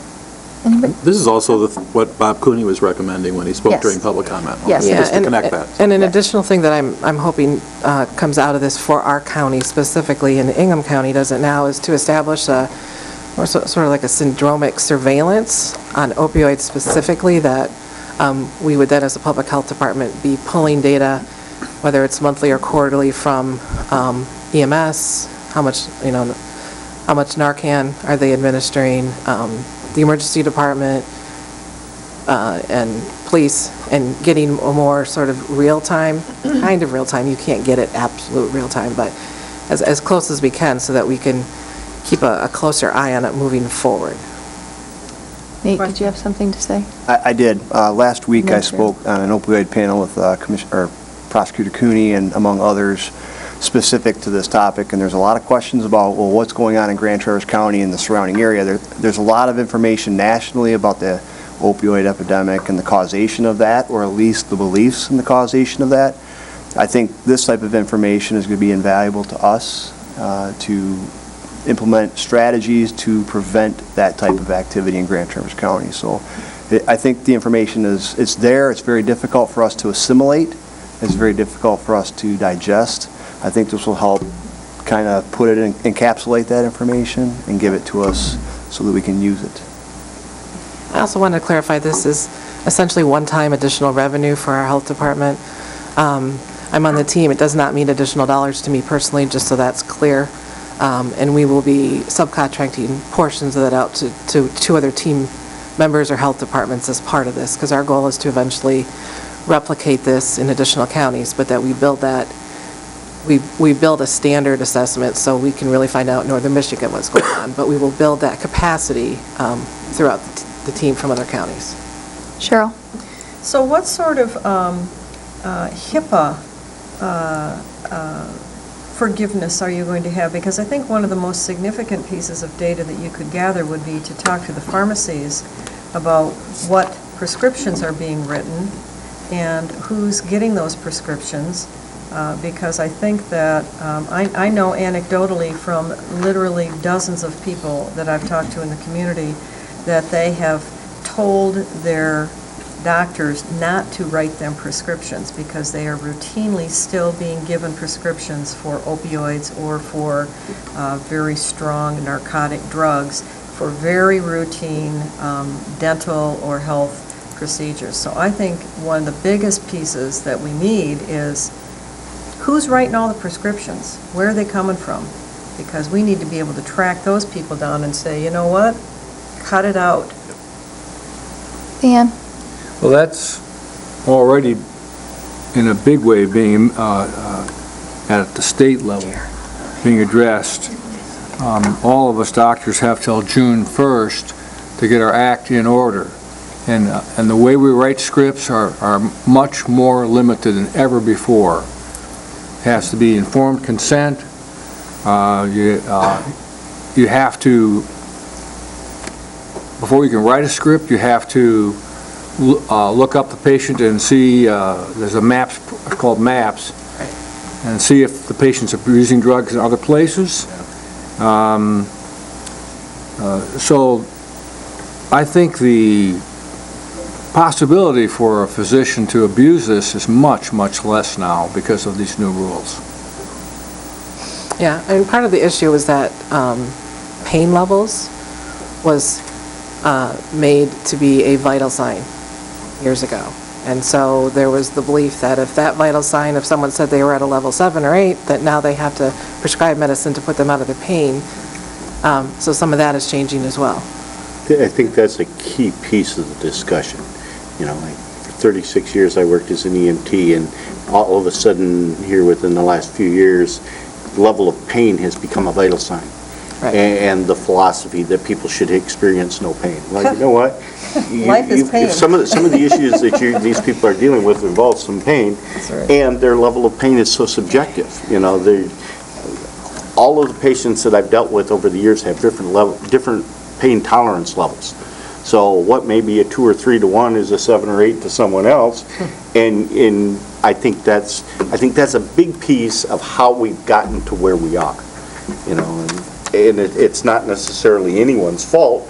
It's just society has accepted the idea that level of pain became a vital sign, and they expect the medical profession to make sure people aren't in pain. You know, I had an orthopedic surgeon tell me 25 years ago, if I get up in the morning and my knees don't hurt, I'm probably dead. You know, so I'm past that point. You know, it's just, but a lot of people, you know, have gotten to the idea that no one should experience pain. Well, when people have medical conditions or injuries, they're going to have to deal with some pain. It's also a sign that something's wrong, so pain isn't always a bad thing. Mm-hmm. Dan? Also, I want to point out that if you have a patient that's on opioids for pain control, the state is mandating that you plug into a program where you reduce that medication and try to use alternate methods. So even people with existing problems that are using that type of pain control, we have to diminish that. And also, you have to prove that you have them on a program like that. So there's some big changes as of June 1st coming down to all the physicians in this whole state. Nate? May I add to that? All of the legislation is well-intended and good measures, good steps, but with the availability of legal opioids going away, it's going to drive addicts and people who feel they need that drug to go to the underground illicit market. So we need to keep a benchmark on You're right. what's going on now and what happens once. It's cheap. If they can't get it from the doctor, they can get it cheaper on the street, and they'll go to other things like heroin. Yeah. Priority Health won't pay for that one, though. No. Cheryl? I'm just really interested, you know, I'm sure we're all really, really interested to see the data that you come up with, you know, because of course the beauty of data is you can do so many things with it. So it'll just be interesting to see, you know, when the data finally comes in. It will. Everybody will have a feeding frenzy trying to form the data to reach the conclusion that everybody wants. We'll be So, sure to come back and present it to this group as well. super, thank you, Wendy. Thank you, Linda. Okay, all those in favor say aye. Aye. Any opposed? Okay, thank you. We will move on to the purchase of an animal control truck. Tell us about that. Good evening. Dan Thorell, Environmental Health Director. Yeah, so probably earlier this year when the funding for animal control was increased, we had an opportunity, Benzie County reached out through Deb Zarafa, our animal control officer, and let us know that there was a used truck that they had, a surplus truck that they wanted to get rid of. So knowing that we would have 3 people on the road, we wanted to look at that and see if it made sense for us. So we started that process, contacted Kyle Moore with Benzie County Animal Control, and got pictures and, getting an idea of what the truck was. It's a 3/4 ton Ram pickup truck. It's about 5 years old, had 38,000 miles on it, and it had a pretty, large kennel box on the back. So actually had them bring it, they were kind enough to bring it over to us, and we brought it down to our mechanic and had them look at it.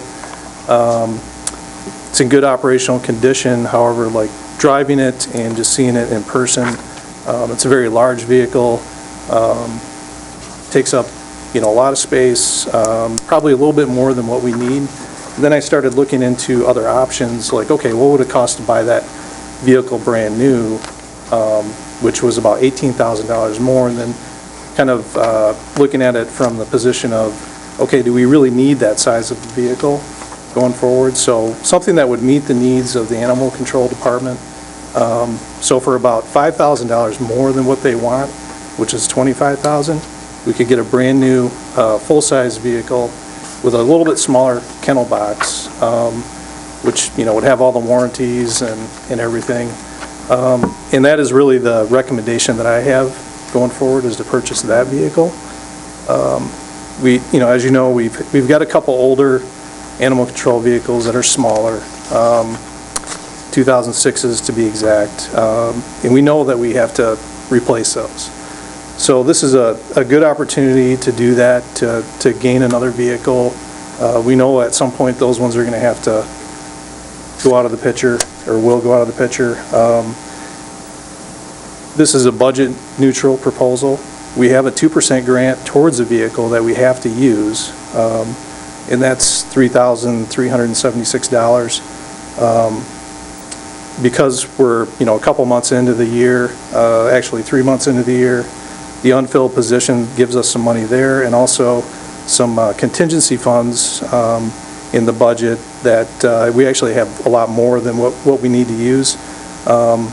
But that will essentially purchase the vehicle. So Okay. I'd take any questions you have on that. Questions? Comments, concerns? When you say the unfilled position, you mean because we didn't fill it yet to this day, and we're now going to fill it? Well, we filled the animal control officer position, which he started last Monday. So that, that position started. So from January up until now, that position was unfilled, and then the supervisor position wouldn't start until early April. So really, there's even more time.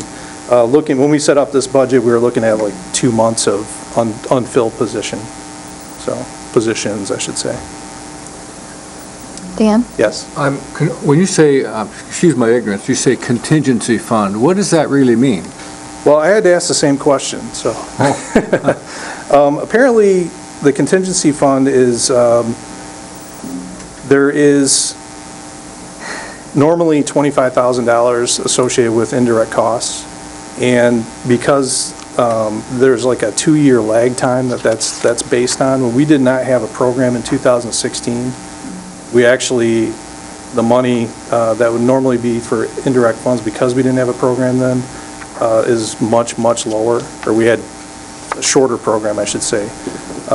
So we actually have about a $17,000 savings, and Dean can probably explain it better than I can, but that's my understanding of it.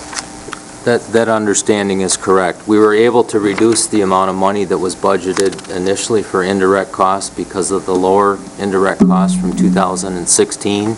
We put those funds in a contingency line item. And the budget does have, as Dan mentioned, the savings in personnel costs because we have not had the staffing. You're just ramping up that staffing now. So The budget can handle the purchase of the truck as presented, and that would be my recommendation as well. Anybody else? Do we have, Ron? Do we currently have 2 trucks? We do. What year and how many miles are on them? They're 2006 Colorados, there's 2 of them, approximately around 100,000 miles. I don't know exactly. So that's like $9,000 or 9,000 miles a year, putting on vehicles.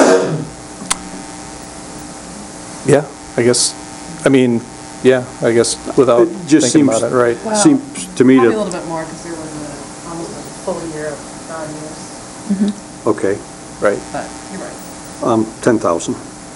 So that seems like low mileage to be concerned about. Cost per gallon, cost per mileage to run. If you're picking up $5,000 for a vehicle that'll work, Are you talking about the comparison between? comparison the between, truck and- yeah. Yeah. It just, so to throw out there that it'd be more economical to run it, it's pretty insignificant running 10,000 miles a year. But yeah, right. Yeah. In Okay. current, I would agree, given current gas prices, but, I don't know what it's going to be like in a year or 2, or. Right. But, even a bigger factor than that was just the sheer size of it. It's a quad cab, 3/4 ton vehicle with a 8-foot box. So just backing it up and maneuvering, thought it would be kind of difficult to get in and out of places. Does not have a backup camera, it beeps when you back up, and just, it's a big vehicle. That's bottom line, I guess, so. I think it's one of the reasons Benson County is Yes. getting rid of it. Right, yeah. They don't use it because of that reason, so. Cheryl? Excuse me, with miles that low, I'm wondering why we're not thinking about leasing. Well, that is something that I've actually discussed with Dean, and, I mean, if you're less than 12,000 miles a year, that's usually a pretty attractive lease, and then you don't have to worry about the maintenance and the upkeep and all of that. I'm just throwing it yeah, out there. absolutely. I just don't think we have a mechanism right now for doing that. I believe, with my conversations with Dean, is that the county is looking at a county-wide, possibly leasing program. We don't lease any cars? The Sheriff's Department does. leases all kinds of cars. vehicles. I'm Yeah, and just asking. I'm not entirely sure on that either. Just having conversations with Dean about it. There's also concerns with the kennel box being on it, if that's something that we can lease a truck for or not. That's considered all-terrain or not. The modifications might kill it, so. Yeah. There shouldn't be an issue putting ladder racks, cab toppers, kennel blocks in a lease truck. That shouldn't be an issue, but I guess the questions I have, when we talked about the restructuring of animal control, we talked about 2 officers, a supervisor, and a part-time clerical position. Where are we with all of that? Well, the part-time clerical position is really just our existing clerical that we have in environmental health, and that was a .05, so 5%, so negligible. But we hired the animal control officer, like I said, his name is John Brown. He started last Monday, and he's been working out very well. And then we had the hiring process for the animal control supervisor and selected the candidate that was the best match for the supervisor position. And that person is starting April 9th. So do we now have 2 animal control officers and a supervisor starting in April? Correct. Ann?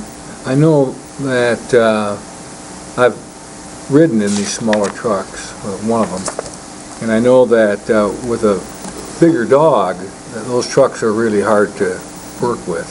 And some of these dogs are really big, 200 pounds and stuff. So, especially if you have an animal that is aggressive, a big one, it's really hard to work with them in those little trucks. It's dangerous, in fact. So I would agree. I do agree we need to have a truck that's capable of handling large animals. And not horses, but dogs. Might need a trailer for that. Pardon? We might need a trailer for that. trailer for, yeah, that's right. Do the trucks we have now, they don't have a box on the back? They're just pickup trucks with? No, they do have kennel boxes. Okay. They're small. I mean, these are Okay. Colorados, they have that small bed in the back. Hauling multiple animals at once is an issue. And like Commissioner Lathrop said, a large animal could be difficult in there. The kennel boxes that we're looking at, also some of them have, the one that we're looking at has a ramp, so you can actually, walk the dog up into the kennel, which the current ones don't. Any other questions? This Dodge truck, is that a short box then? 6.5-foot box? Correct.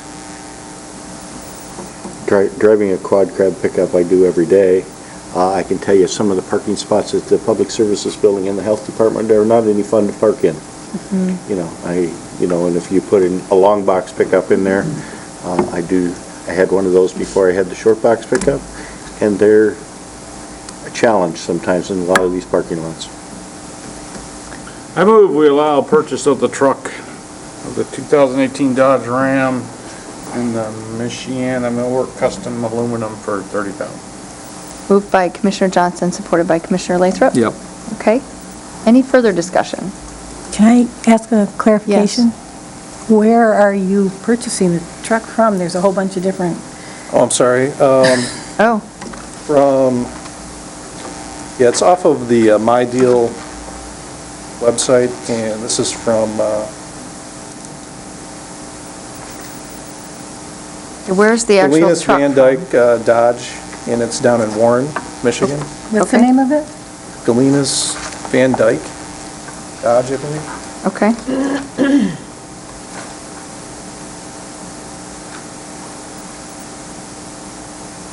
Are we good with the motion, Bonnie? Yes. Okay. Any further discussion? All those in favor say aye. Aye. Any opposed? Okay, thank you very much. Thank you. Okay, Can we have a 5-minute break? before yes, this please. next one? We're going to recess until 7:15, so that's 7 or 8 minutes, and we will return with the sheriff. 7:15.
I do like Girl Scout cookies. All right. It wasn't funny. Is he like the designated hugger?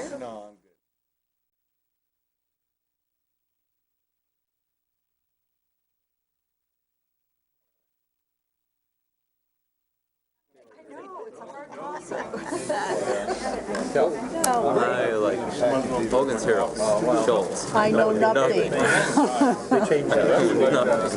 I'm on a seafood diet. Every time I see food, I want to eat it.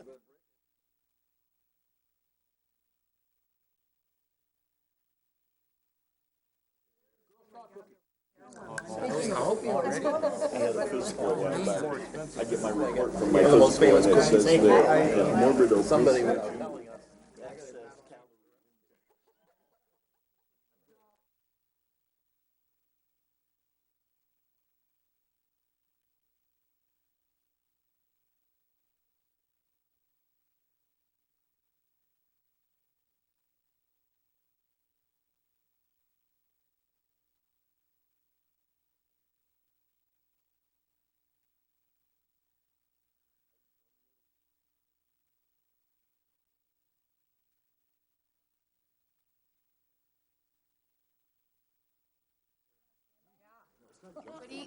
And let's get going. Go for it. Kick this thing, huh? All right, we will reconvene here. Is everybody ready? Everybody looks ready. And we will hear from the sheriff about operation enhancements in our corrections division. Thank you. Welcome. I have a PowerPoint prepared, so I will hand this out to you so you can follow along. Thank you. If you want to make notes during the presentation or for future reference. Thank you. And I'm dealing with technology tonight, and you're going to have to maybe bear with me. We can. You will get points for brevity. Oh, Cheryl will give you lots of points for brevity. Here we go. It's going to be a high score tonight. Oh, man. You get points for me for a taser demonstration also. It's a good thing we had snacks. Okay. He's volunteering me. All right. What a guy. Last time they put us together. Thank you. A couple comments before I get started. First of all, we've been working the past 2 or 3 weeks to try and put together an update for you on some things that are ongoing, that may be short-term and long-term. Just to let you know, we've had some requests since the board information went out on Friday to find out what's going on, and we thought it best to let you know first what we're talking about, so that you will have an opportunity to ask questions, and that you are the first to hear this. We're not trying to hide anything. We think you need to hear this information first.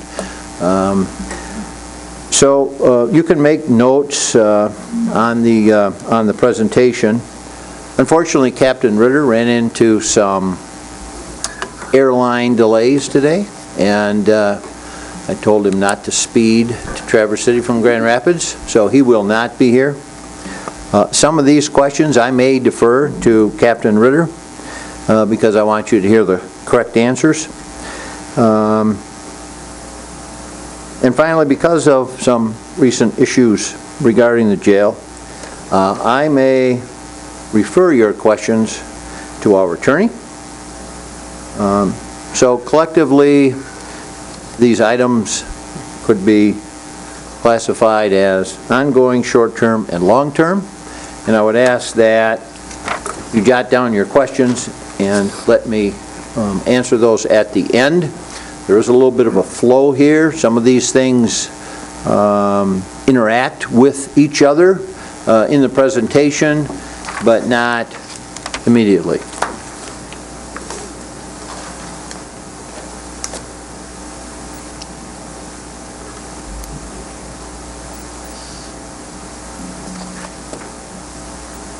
So,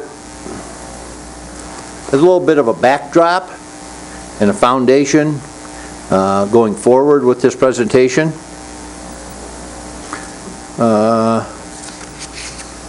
Some of this information is not on here. Yes, you just keep pressing that. There you go. Yeah, there we go. Whoa! I warned you. This is technology and me, it's kind of like oil and water.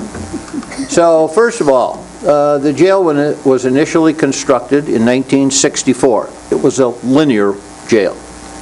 20 years later, they did a remodel and an expansion with a modular design, because that's how they did it 20 years later. In 2004, there was another remodel and expansion, and that was a direct supervision design.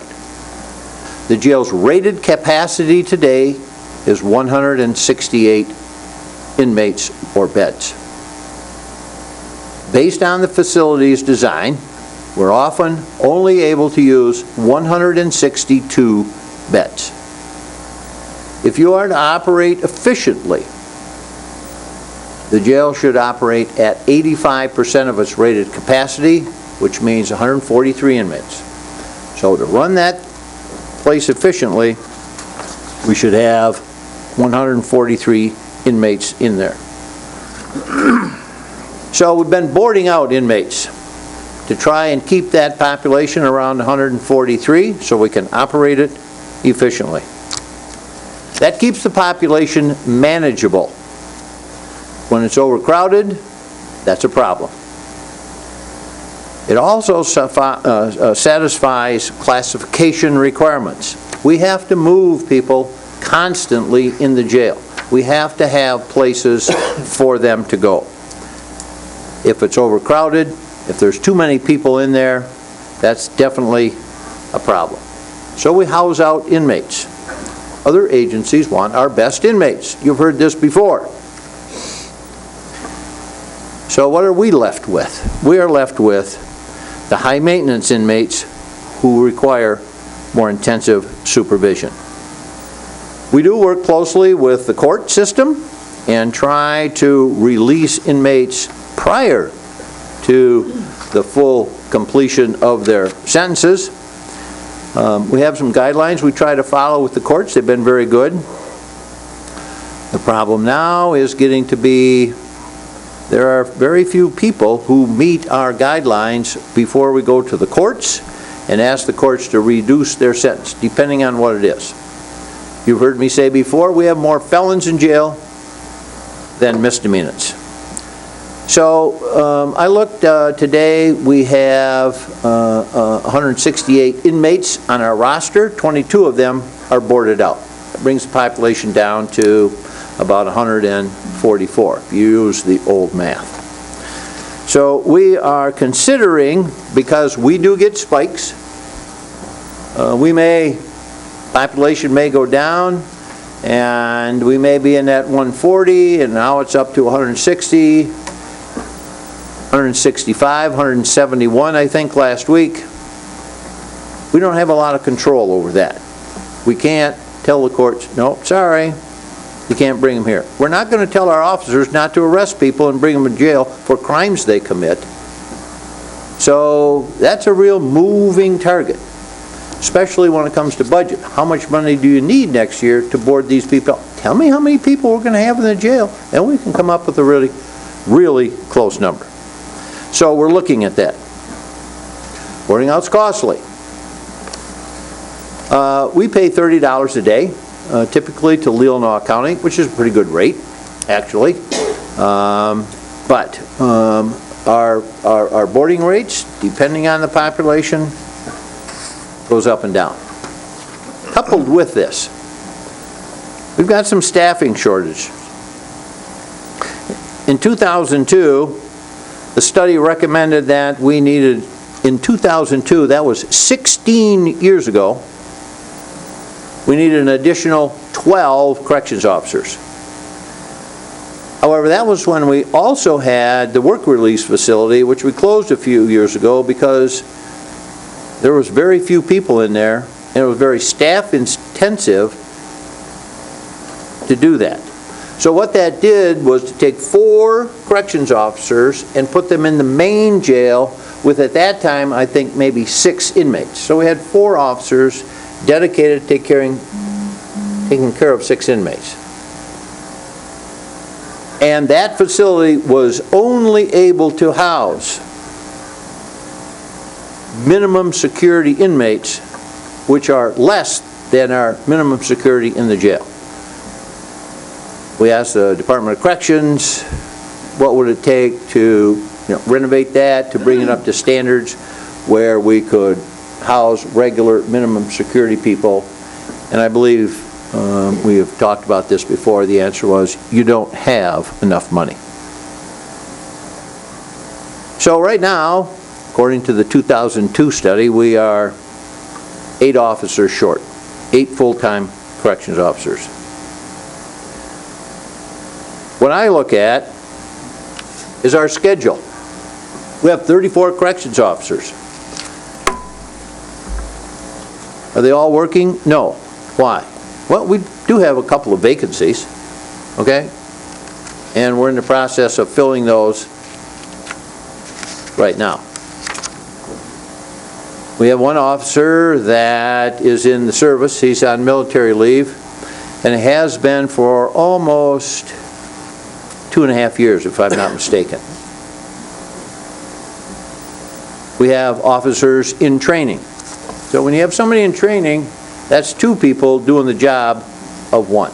So when I talk about staffing shortages, it's not we need to hire 2 people. I look at our schedule and filling the schedule with 34 people, and right now we're 5 short.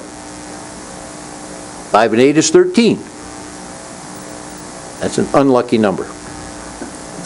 So what do we do to fill those vacancies? Put in overtime. We schedule overtime because we know people will be gone. They get vacations. They call in sick. We found out that when we actually schedule this, and the next thing is we're scheduling quite a bit. However, we used to be on 12-hour shifts in the jail, very long days. Now we are on 8-hour shifts in the jail. It's more predictable, and we can schedule that overtime. Officers can sign up for it. It's working much better. However, it costs us money. So the internal remodel, about a year ago, in April or May of last year, we looked at an area in the main part of the jail to see if we could remodel that for medical isolation shelter, to put maybe 3 or 4 inmates in there that could be more easily monitored. They did not have to be in an observation or isolation cell in the main intake area. We need some more beds. We need some specialty beds. This is an immediate need. We have some preliminary plans that are being reviewed, and we're working through some operational issues. Once we put the plans out there, we think it works. Now we have our officers saying, yeah, that looks really good, but this problem is going to occur, or this problem is going to occur. So we're trying to work through that to see if we can't make that work. If we can, currently there are 4 cells in the intake area, in the observation area, where there is a lot of activity. 2 of those are observation cells, 2 are isolation cells. By the way, the medical observation remodel, if you will, we've budgeted for that. The money is in the budget for this year. So those 2 cells that are isolation cells, we're looking at a remodel there, which is basically changing the windows and the doors. Those would be observation cells.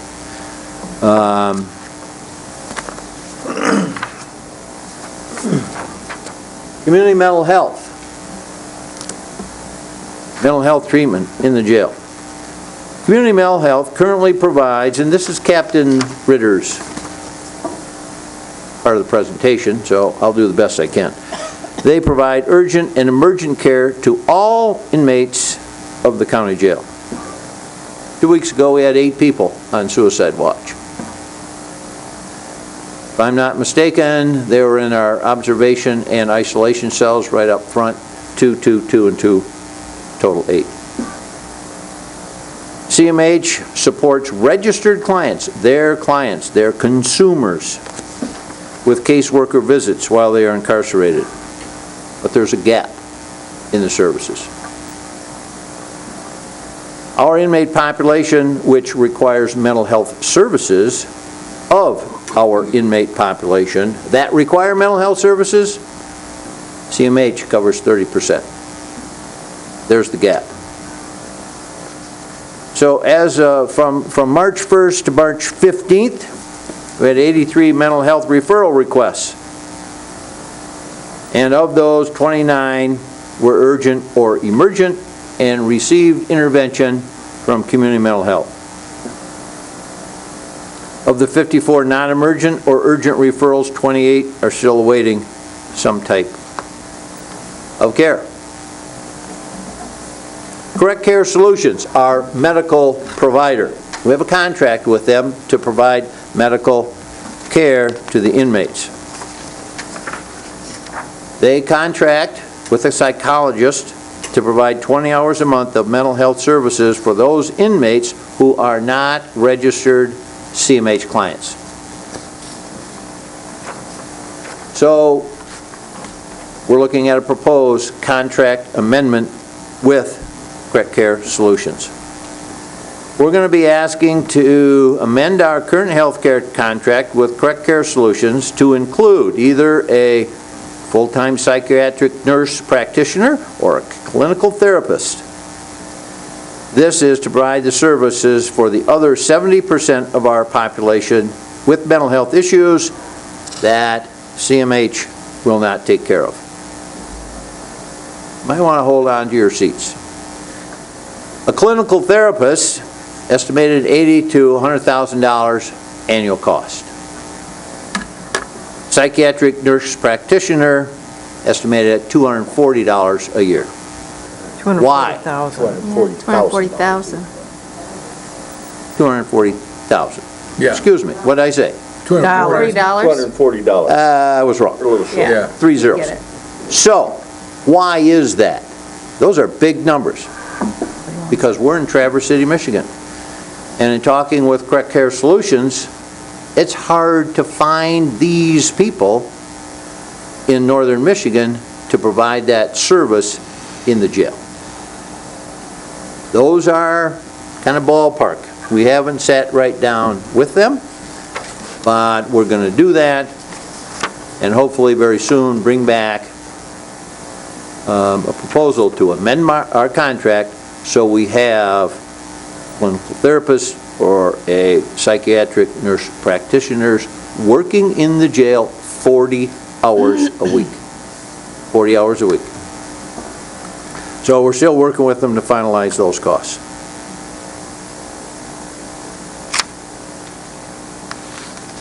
Criminal Justice Coordinating Committee, planning of new institutions, PONI, P-O-N-I.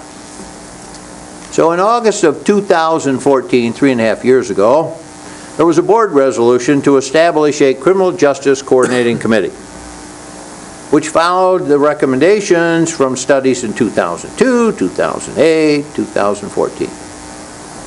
In 2004, there was a Blue Ribbon Committee that was established. And in 2004, they examined the jail diversion programming and made recommendations. In 2004, the Blue Ribbon Committee anticipated the need for 250-bed jail by the year 2020. That's 2 years from now. The 2014 National Institute of Corrections analysis of the prior recommendations concluded that the 2002 and 2008 studies were followed. We've had 3.5 years pass without any organization or finalizing of a Criminal Justice Coordinating Committee.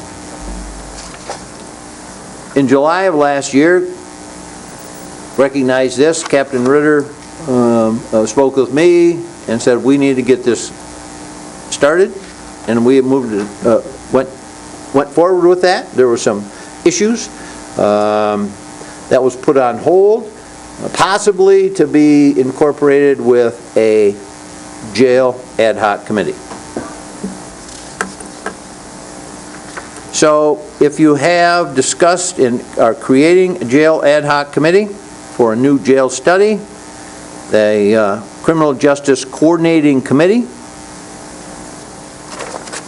should be involved in that process. The PONY program, planning of new institutions. So if I can back up, very broad scope, Criminal Justice Coordinating Committee. What is their responsibility? Very broad. They look at the criminal justice system in the community, from the officer on the street, stopping a car, writing a ticket, arresting somebody, taking them to jail, charges by the prosecutor's office, going to court, trials, plea bargains, sentencing by the court, specialty courts, all of that. Who needs to go where and how do they go through the system? And the end result is you're going to have some people that need to go to jail. And how many is it? So they're kind of the determining, broad scope, determining organization, if you will, to figure out what are we doing everything right, and who needs to go to jail and how many. So the PONY program is to cover all the steps in considering a new facility. The major elements of that program: Criminal Justice Coordinating Committee, the capacity, the facility design, the location, the staffing, use of technology. Dr. Lathrop was a part of a group that went to Colorado 4 years ago, I believe. This is what they talked about. Yeah. It's a process. Locally, some of the questions we would have that have to be ironed out. Proximity to the courts, the sheriff's office. Where's it going to go? The records. We share the same building with the Traverse City Police Department. We have a joint record system. We think you should hire a project management consultant to oversee both the Criminal Justice Coordinating Committee and the PONY program. Amen. Now, everyone may not agree to that. However, why should you do that? Well, you're not going to have a new administrator or a deputy for some time. And when you do, that person, again, is going to be drinking from a fire hose, because there's a lot going on in this county. There's an election year coming up. Is this going to be the same board on January 1st? Maybe? Well, okay, doctor, I understand that. So if you have a project manager, that would ensure the continuity of this process, not a stop-go. Because new people on the board, you know, if you start going this direction, a different board might want to go this direction. We've seen that. So this consultant could report to the jail ad hoc committee. They could lead this process. They could run this process.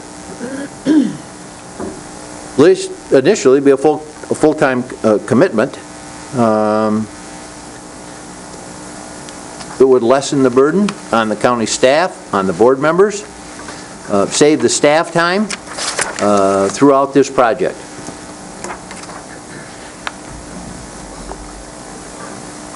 A new facility. I don't think anybody here will argue we need a new facility. I don't think, please raise your hand. If you've toured the jail, if you've heard us talk over the years. Okay? Oh, you mean raise your hand if we believe in a new facility? Yeah, you do. Oh, yeah. Yeah, I don't think anybody will disagree. We probably have one today, but it costs a lot of money. Okay? We've heard comments that it will cost $30 to $50 million. $30 to $50 million. I don't know who pulled those out of whose hat, but realistically, in June of last year, we surveyed sheriff's offices who built new jails and sheriff's offices and asked them what their cost was and how many beds they got. Just called them, emailed them, they sent us this information. About $90,000 per bed, okay? That's $27 million. That's not 50. It's almost half. Is that a good number? Wexford County just built a new jail. Cost $12.8 million. They got 158 beds. Double that. That's 316 beds for under 26. I don't think we're talking $50 million. So we need to probably get some reasonable estimates. As a start, there you go. We need to figure out, if you move forward, how it's going to be funded. I think you have three options. You can pay cash for it. You have $25 million in the bank? No, you don't. That's pretty much out. Millage. Okay? You can have a millage. Will people support that? I don't know. That's another possibility. Everybody's got their own opinion on that. Or you can bond it.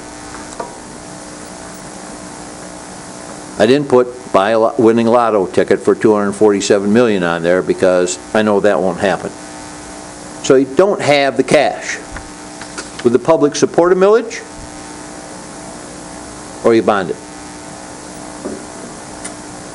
Brief conversations with the finance director and the county treasurer indicate that funding, it might not be as big of an issue as everybody thinks.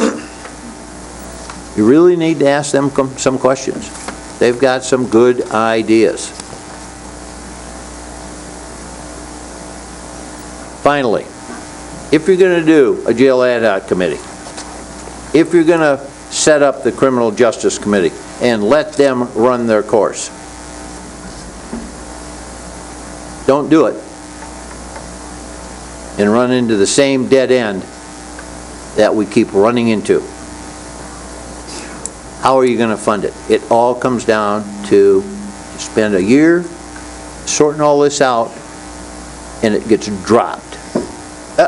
We don't know how we can fund it. We think you should figure that out first. So, just if, the decision is to move forward with a new facility, all the questions have been answered. If you put that on the fast track, if you follow the process, Criminal Justice Coordinated Committee, the PONY program, and the steps that are recommended to be taken, put it on the fast track. High-speed rail fast track. 4 years, probably, before you move inmates from one facility to the next. So we'll be in the same facility for 3-4 years. 4 years. That facility right next door. We're not moving tomorrow.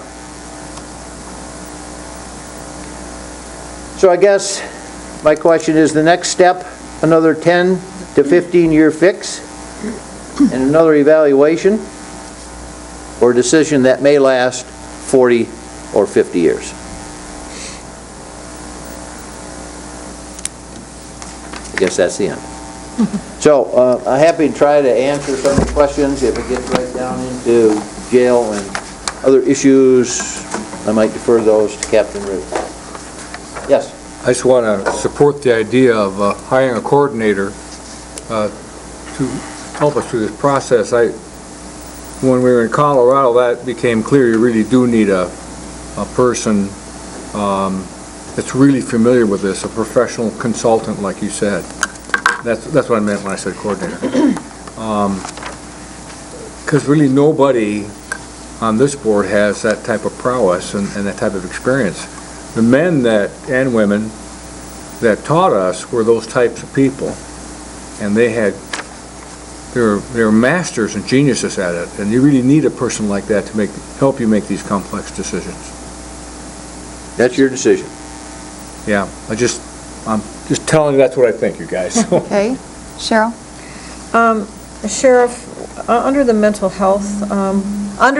health part of your presentation, I was curious, you identified that there were 83 mental health referral requests submitted by inmates, and then you discussed a classification system of urgent or emergent, non-emergent or urgent.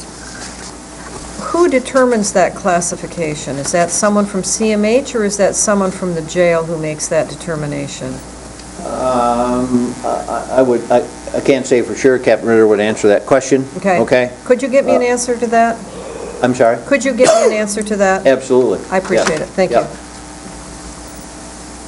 think the point is, there's a lot of those requests. Well, I guess my concern is who's making the determination? Sure. Is it someone who's qualified to make that determination, like a mental health professional? Not to suggest that a corrections officer isn't, but I would be surprised if they were. I'd agree with that. Sonny? I have lots of little notes that I scribbled while we went through this presentation.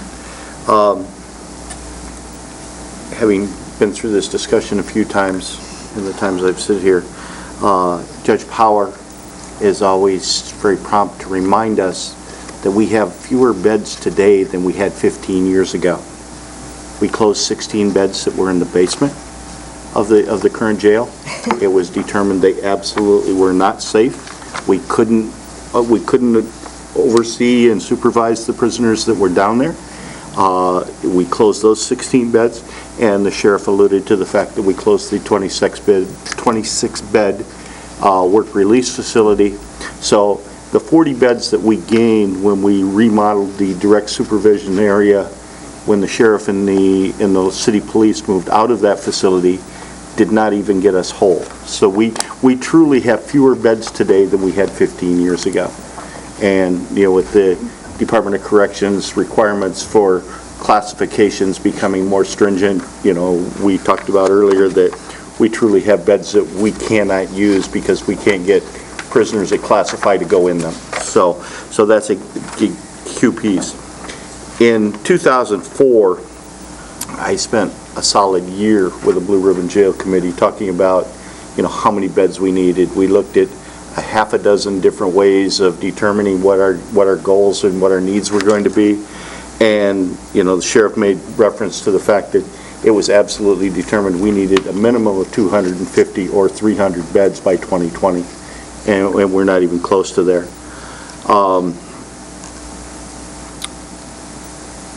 The staffing shortages, we have to remember when we talk about the jail and the safeties in the jail, the people that spend the most time in the Grand Traverse County Jail are our staff.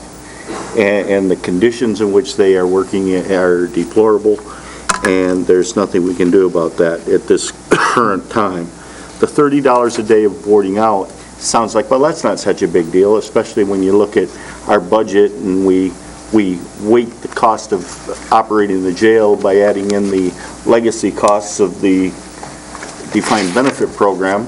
$30 a day doesn't seem to be so bad, except we also have some transport issues.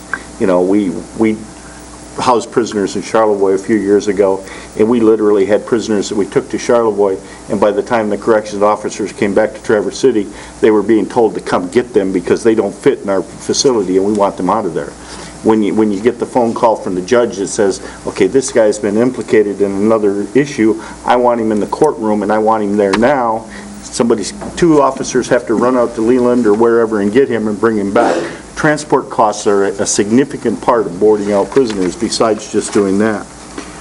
The reference to the 2002 David Bennett study, David Bennett was a jail diversion expert. He absolutely would told us over and over and over, no pre-sentence prisoners should be in the jail.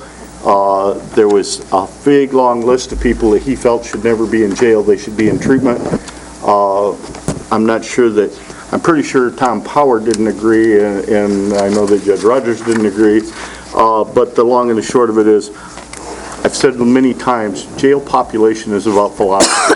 The philosophy of this community is if you commit a crime here, your ass goes to jail. And I think we have to realize that. One of the things that's not mentioned in this report that we've been very, very successful with is our community corrections program.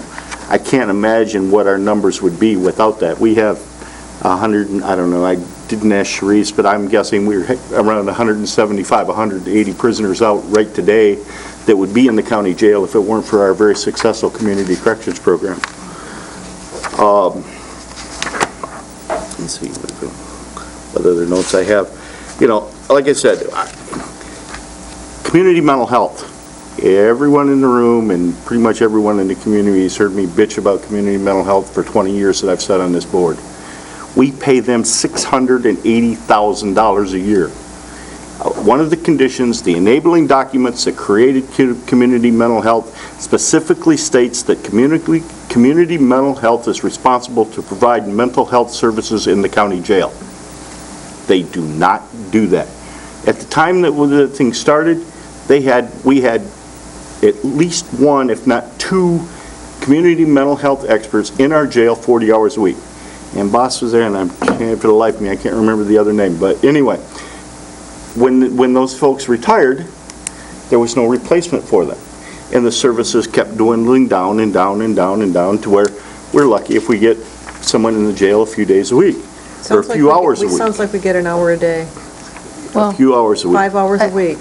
But I'll address that one, Sunday. okay, but the point about it is, and community mental health will come in and they'll give us our annual report, and they will tell us how many people in Grand Traverse County they served with mental health services in 2017, whatever the year is.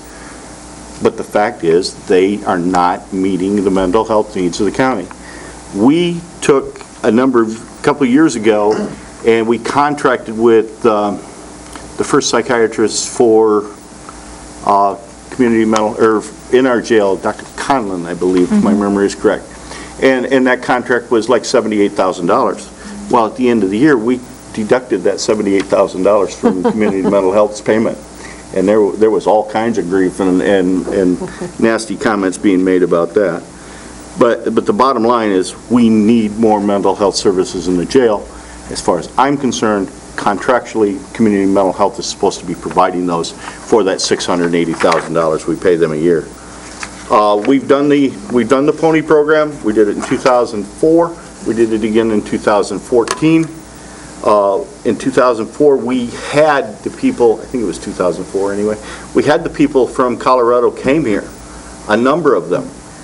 Dennis Liebert was one, and the names kind of escaped me along the way, but we had people here. They toured our jail. They told us what we needed. They talked about the deficiencies of our jail, the linear jail, the fact that we can't properly supervise our prisoners. It was determined, at that time, one way or the other.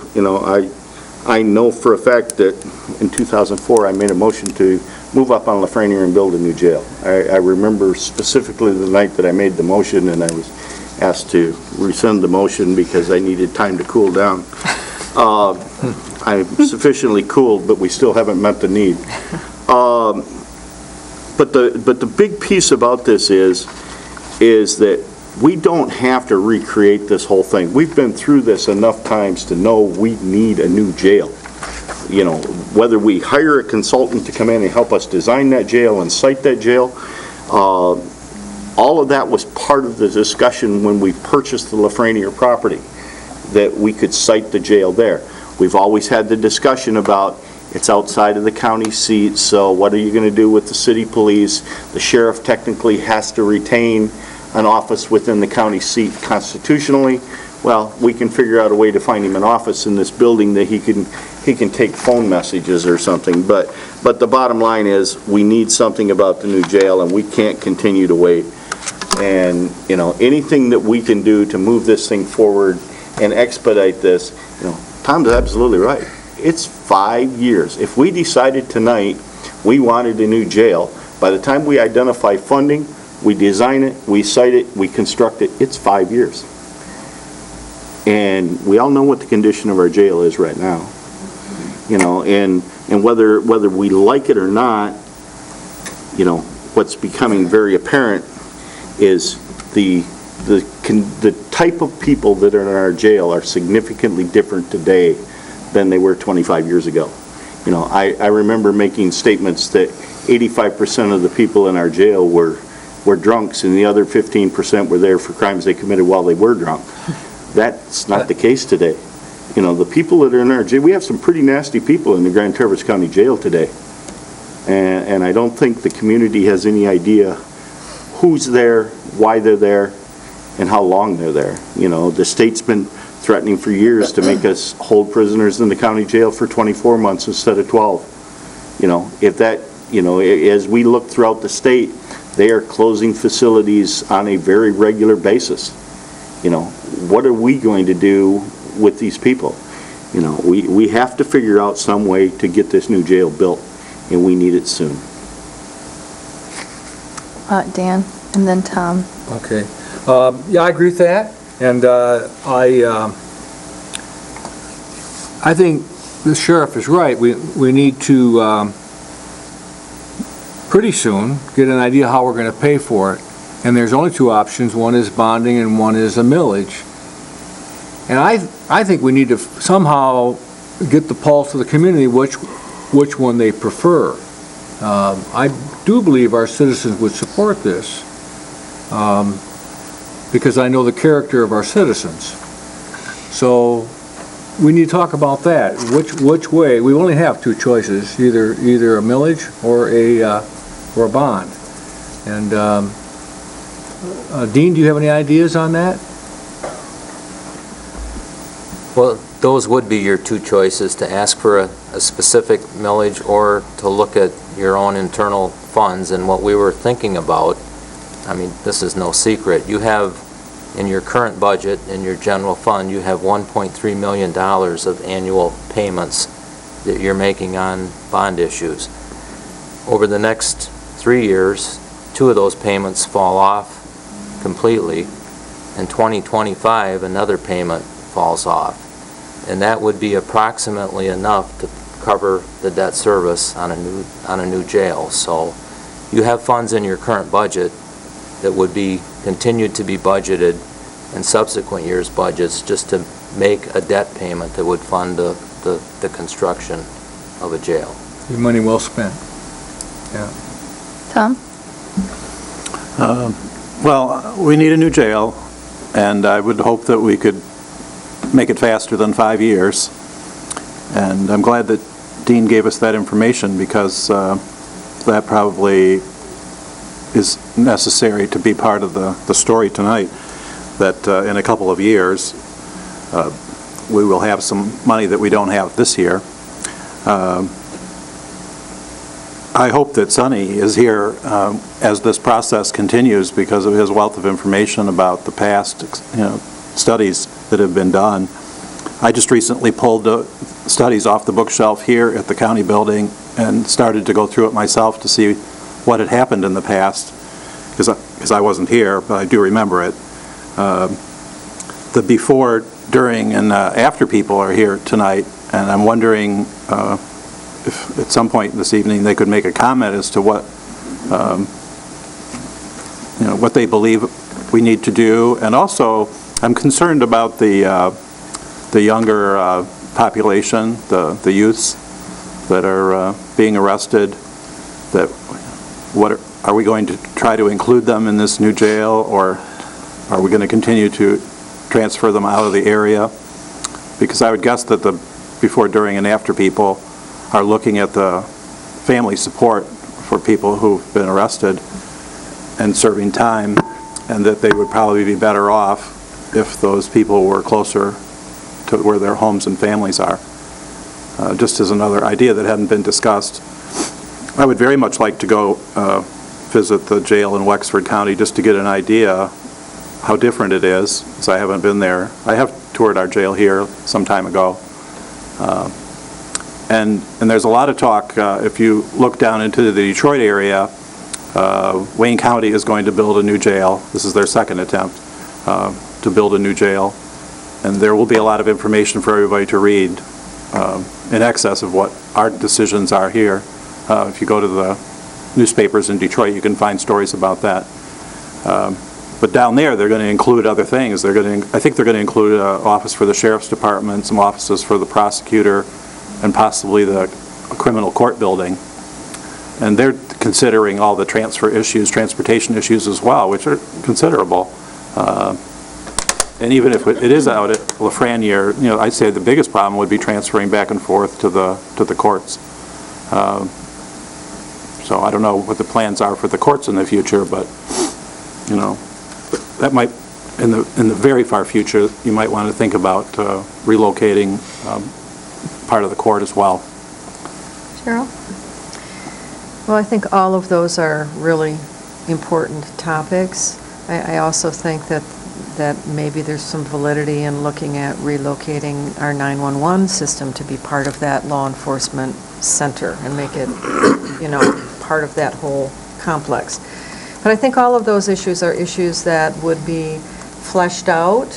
I think that I believe that the purpose of the sheriff's presentation tonight was to light a fire under us because we have been talking. I've heard this configuration of commissioners talking now for a year while we've been doing other things like solving the pension debt problem and getting COA lined up and, taking care of animal control and, some other things that we had on our plate, that now is the time. It is the time for us to put this as a priority, something that has been talked about and talked about and talked about, and now is the time. So I think what I'm hearing is that this board needs to commit to moving forward, and all of these issues, and probably a whole lot more, are going to come out as we start exploring this project. So I don't know what you want from us tonight, but I would certainly support asking our chair to appoint an ad hoc committee to get started on this process and to see if we can't build some community buzz over this and get this project rolling. And I have that written down, and I have thoughts as to who I would like to be on that ad hoc. Do you want to comment first? Before we go to that? Sure. Yeah. I would like Community Mental Health to answer to Sunny's question about the budget. And I can do that. Okay. I'm the vice chair of Community Mental Health. Okay. So I can address some of those questions. Bob, did you have another question before I do that? Some of the numbers just kind of surprised me when you talked about the correct care solutions, like the psychiatric nurse practitioner at $240,000. I just Googled it while we're sitting here. And yeah, you say it's Traverse City, but the average salary of a psychiatric nurse practitioner is $88,000. The high end's $123,000. So before we get into a contract for this, we could hire somebody. We could hire two people for that price. So we really need, I know in all the medical fields there's a shortage, but I think we really need to investigate what's the best solution here. And if, like I said, if you decided that 240 is what everybody wants to spend, I'd recommend hiring two people for that, but. Okay. And then one other thing. Yes. That study was done quite some time ago on number of beds. I'd be interested to see, and that'd probably be for the ad hoc committee, how has that bed projection correlated over the years? You've got a long track record now. Granted, the opioid we know what you mean. thing, the drug addiction thing has probably put a big crunch into it and increased bed numbers, but it'd be nice to see how that trajectory has gone towards their estimation of 250 beds or whatever in 2 more years. So, because the key to that too is make sure you build the right size facility, not too big, not too small, but something that you can grow into, but also we're not having to lease out a lot of beds or whatever. Okay. I can address some of the questions that came up about community mental health. The contract that we have with community mental health is actually, it's called an enabling agreement. It is not a contract for specific services.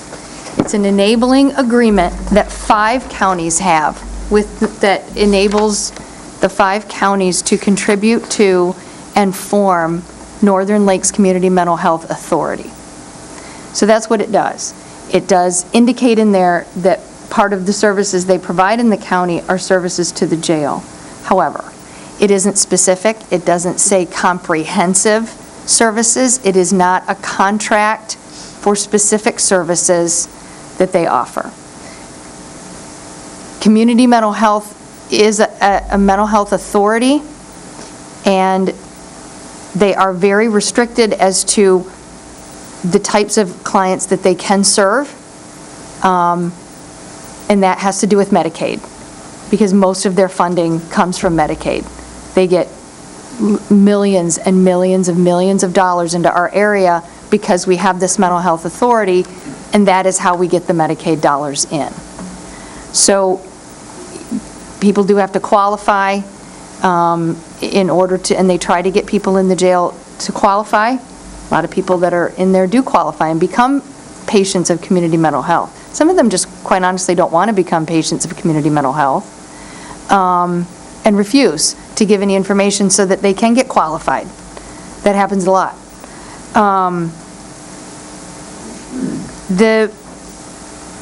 So the enabling agreement really isn't a contract for services. Another issue that they do have that the sheriff pointed out in his presentation is you can't force the people that work for community mental health to work in the jail.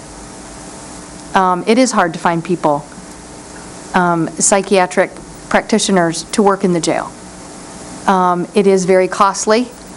The people that they have working for community mental health, you can't force them to work in conditions that they're not comfortable with. Perhaps if we had a different kind of jail, if our conditions were better, that they can't force them to do that. So that is why there's this gap, that they ask for mental health help, and if it's emergent, they do get it. If it's not, it kind of has to go through a process. So I hope that answers some of the questions. It's not a matter of going out and saying we don't want to contract with community mental health anymore. That breaks up an entire health authority of 5 counties. So that's not really a possibility to go out for an RFP separately for community mental health services. It's a way bigger organization than just the organization that provides services to the jail. So I hope that answers some of those questions. Did you have another one? I have one, I guess, for the sheriff and undersheriff. Did that Blue Ribbon Committee look at that end of it on providing mental health services, or was it just at a new facility? And then what are other counties doing? Are they providing their own, are they providing their own services and hiring their own employees to do this? A couple things. Number one, I wasn't around in 2004, so I can't speak to that. I would think it would have been an issue. Realize that we are the largest county in the state north of Grand Rapids, so we don't compare to Leelanau. We don't compare to our neighbors. If we want some comparisons, we have to go elsewhere. Yep. And to your point about the cost, yeah, absolutely. I dropped over $240,000. Yeah, we could hire our own. That has been an issue in the past. We were hiring our own nurses, staffing the jail. That was a real pain. You can't get people to work in there. And whether they're part-time or full-time, we went through that. One of the major reasons that we went with a contract for those services in the jail it was finding nurses to work there in that facility, okay? I've said this before many times, dealing with our officers, whether they're law enforcement or corrections, okay? I've talked to them. It comes down to money. It's just that simple. You want to fully staff the jail? You want to fully staff our road patrol operations and our detectives and never have to worry about staffing? All you have to do is agree to pay them $100,000 a year, and we'll have people crawling over each other trying to work here. That's what it comes down to. It's not complicated. So I was floored at that price. Like I said, we still need to talk to them. We've been putting this together. It took us a week and a half to get this information, and honestly, I think what they do before they enter into a contract, they want to find somebody to fill that spot, okay? We got a contract with it. Well, we can't find anybody to do the job. So a little bit that's true, but I don't disagree with you that that's a high number. And do we need to go with that number? I don't know. I'm not, we need somebody. Yeah, we have to have somebody. And I've talked to Carl Kovacs at Community Mental Health. I don't think we're going to get 40 hours a week from them. No. Okay? So we need to do this on our own and maybe deduct that cost What is from the something payment. that we could do in the near term, short of that because even I think if we, which again, it comes down to money, if we said, well, we wanted to increase that contract, that would probably take some time. What could we do in the near term to help alleviate this? Number one, we could ask, I don't think, and Commissioner, you're right, it's a 5-county enabling agreement, and that not only goes to pay for inmates, that's for every person in the county, all right? And they do draw, I'm thinking, a 1-to-9 ratio from what they get from the state or Medicaid, wherever they get their funding. And that's the issue with them, that they can't service these people in the jail because they can't pay for it. So immediately, like next week or tomorrow, I think we have to look at CMH and say we need somebody here more, but I think we need to go with Correct Care Solutions and pin them down with a number and say, when can you start? That's my opinion. We could also look at the possibility, when Dr. Conlon left, we put out an RFP to try to fill a position, and we didn't have any luck with that at that particular point. We can try that again pretty easily. We have that documentation ready. I do know that Dr. Conlon took a hiatus from here, went out of the area. I also know that she is back in the area. Whether or not she would be interested in a contract service to our jail. She's very familiar with the facility. She's very familiar with what it is. I certainly wouldn't speak for her, but like I say, I do know she is back in the area. That would be a very easy first phone call for me. Dr. Conlon is the doctor of record for CCS for our jail right now. Oh, okay. I think we as a group, we need to decide, I know we got several decisions to make, but I think we need to decide what importance is it to help these people that are basically captive audience, for lack of a better term, and have probably hit a low spot. So we have a chance now to maybe turn around some lives. But we are failing miserably at it because of money, for lack of anything else. And I think we need to figure out, is it a high enough priority for us to say, look, let's try to help these people, because it's the hardest thing in the world to do is kick an addiction like that. Anybody that, try kicking cigarettes if you smoke, and that's nothing compared to what these drugs do to you. So I think this board needs to probably take a stand and say, let's move forward on doing what we can do, because that's not satisfactory to have that many people asking for help and not getting it.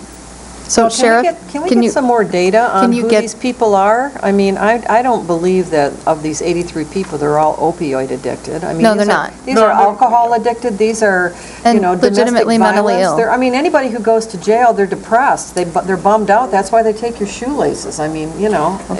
It's tough going to jail. Well, this doesn't indicate the, for lack of a better term, the sincerity of the request, okay?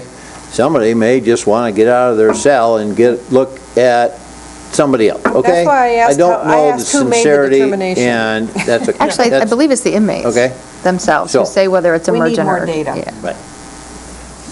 That request comes either in many different ways, but it comes through our correctional staff. In some way, shape, or form, corrections staff is alerted that there is a pending health or a mental health crisis or an emergency. They make the referral depending on the level the protocol that they have in front of them as to is it emergent, non-emergent, urgent, and they give that to CMH appropriately. I was in the jail today, and I can tell you that we had a couple of these requests today. So the corrections officers are not clinicians, they're not practitioners, they're corrections officers. They're not, I guess, educated well enough to do those things, but they can have value to have a face-to-face with an inmate and recognize that that inmate is in trouble and experiencing mental health issues or in crisis. So, Mr. McMaster has been asking if he could make a public comment, if that's okay. And then Okay, I just want to ask. Okay, hold on. I forgot. I was listening Oh, I'm to it, sorry. Yeah. It'll come back Let's see, to you. what was it? Oh, Madam Chair. Yes. Is the ad hoc committee that you're going to be appointing here pretty soon, could they address this issue too, so we could get moving at it right away? They could. What I was going to ask the sheriff is, can you get us some, kind of try to pin CCS down on better numbers? Yes.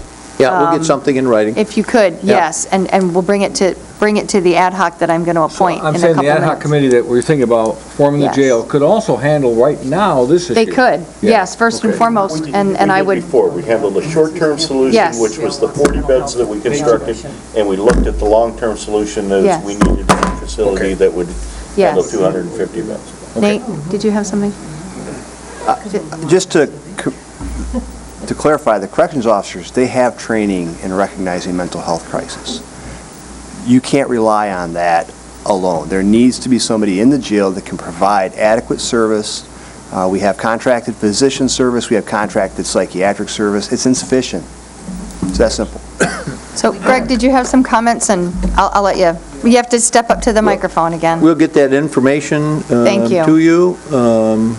And my question is, when's the first meeting of the ad hoc committee? Let me do, we're going to we'll listen have to it for Greg, you. and then we're going to Yeah. do the ad hoc committee, and we're going to let you know. Yes, sir. Yes, the numbers I'm about to throw out to you are significantly higher than what you're dealing with here, but as the corrections chairman, my budget was over $2 billion, $2.1 billion. Part of that had to deal with lawsuits, where the lack of being able to maintain systems, from camera systems, security systems, doors, you name it, anything that created risk and liability to the inmates where somebody got hurt, there was a mistake that was made, it fell in my books, and I had to carry that for the next several years. So now the state of Michigan is paying well over $150 million annually for the next 40 years because of systems that we couldn't address. Even with audits that came in, they weren't addressed. So I had to put a significant amount of money aside in the 2013 to 14 budget and address those. And it was to the tune of $150, $200, $300 million to fix the problems so we can reduce those lawsuits that were ensuing and coming forward. And we were able to release and remove some of those with the Attorney General's help, because that's what they wanted. The families wanted closure, they wanted things fixed, they weren't looking for money, but it helped alleviate the pressures of lawsuits that we had in the future. Our numbers at the state level are significantly higher than yours, but the problem was still there, and I think you can understand where I'm coming from. Thank you. Thank you. Okay. Here's what we're going to do. I'm going to appoint an ad hoc committee. And the first thing that I would like them to do is to deal with the mental health issues.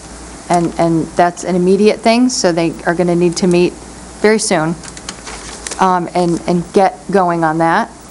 Also, they're going to need to coordinate with the CJCC, the Justice Coordinating Committee. And potentially, once they've kind of established themselves, look into the suggestion of hiring a coordinator to help us with all of this. So, I would like Sunny to head this all up for us. Yay. Yay. He has the knowledge and the background and the desire and the passion to do this. I would like Tom Mayer to help. All right. Can you do that? I would also like to have, Captain Ritter obviously needs to be part of that. on that ad hoc, and it was suggested to me that we have Phil Rogers. I have not reached, as like a citizen, I have not reached out to him, but I will. That is the ad hoc committee that I would like to start with. I think it's small, but I think that enables them to do some things rather quickly and get moving. And we may add to it, different stakeholders here and there, but I think that's what we're going to start with. And they need to coordinate with the Criminal Justice Coordinating Committee, which I believe, Dan, you are part of that committee. I don't know if you realize that, but you were appointed to that committee back in 2014, the CJCC. I didn't know that. You are. So that's why you're not on the ad hoc, because you're actually on the CJCC. And that's where we need you to be. To that, Commissioner, Yes. it's in the sheriff's PowerPoint presentation, but really what we need to do is reestablish the Criminal Justice Coordinating Committee. We do, so we're going to have to do that on April 4th. Can we bring that back April 4th with the research as to appointing the correct people, making sure those correct people are at the table at the CJCC, and get that moving again? Because Dan didn't even realize he was actually supposed to be part of that. Well, It's been a while, it's been sort of dormant. Yeah. And so we need to have that revived. There's been one meeting, I went to one meeting in November, because it kind of came up and we weren't sure exactly who was supposed to go, so I volunteered to go. So we will bring that back on April 4th to do that. Okay? I will reach out to Phil Rogers. Yeah, if he doesn't No. accept, maybe Do you have another a suggestion? retiring judge or a retired judge. Right, right. I think would be a good addition to get it started. I'd also suggest, if Greg would be interested, we can certainly use the input and the experience. He's not a Grand Traverse County resident. But we can work with that, we'll see what we can do. When we did the Blue Ribbon Jail Committee before, the committee was pretty large. Okay. And it got a We can little add to it as cumbersome yeah. It got a little cumbersome along the way. And, if we can keep it small, I think we can keep it more streamlined. We can possibly move things quicker, at least to get the short-term piece. Get these We need things some short-term moving. things that we need to do right now. Yes. And I don't think it's going to take us very long to identify some of the short-term things that we No. can do right away. We're going to, obviously, they're all going to come on a price tag. They are, We're gonna have but to you talk and about Tom where that money's coming can from. work very closely with Captain Ritter and get things going. And like I said, if we keep it small like that, then we can get it going rather quickly and get some things accomplished Yep. right away that make a meaningful difference. Okay? Everybody has their homework and their assignments. Thank you, Sheriff, very much. We will move on to finance. So Dean. move. Moved by Commissioner Gorfulet, supported by Commissioner Johnson, that we accept the budget amendments. Okay. Any discussion?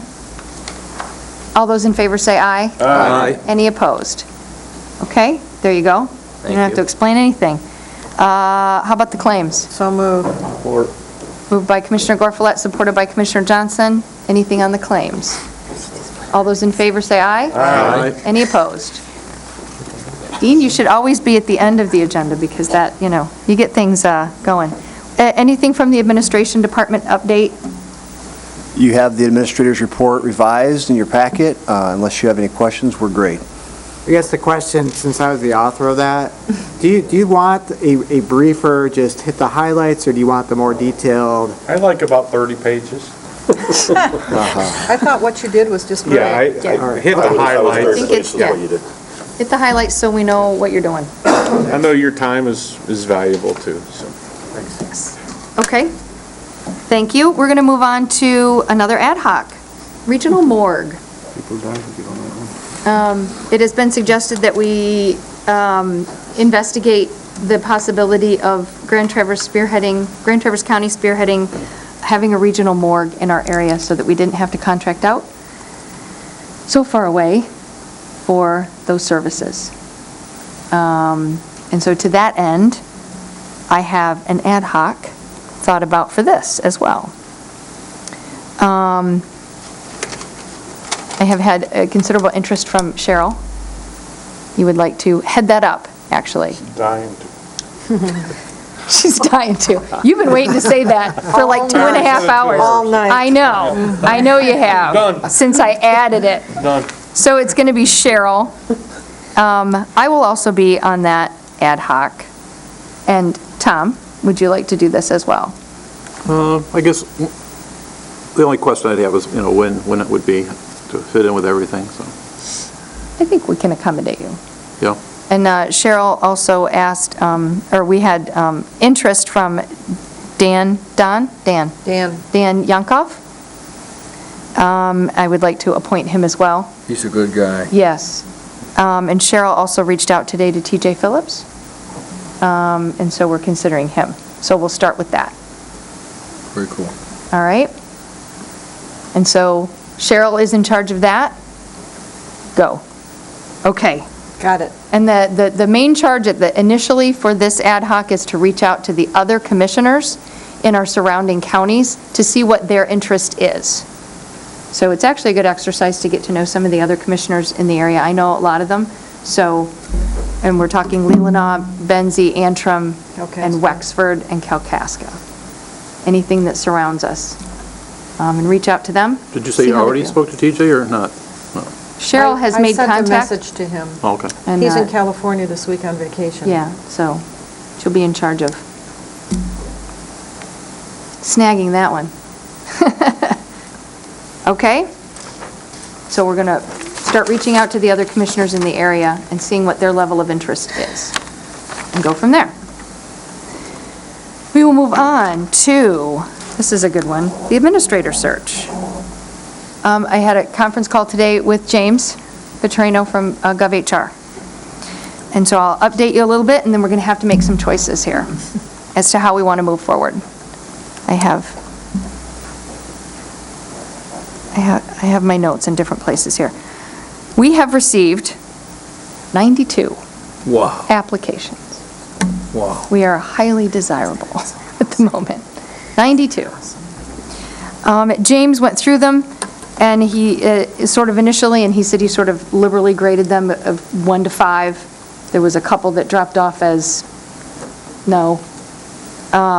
There were 15 that rated 5. High interest, definitely we should look at.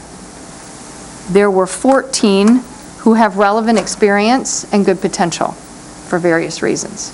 In addition to those 15? In addition to those 15, they rated 4s. In the number 3 category were 23 people that met the minimum qualifications, but kind of didn't stand out enough to become a 4, and certainly not a 5. So,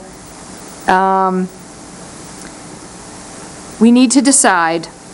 We can have a closed session, because all of the applicants marked their applications private or confidential.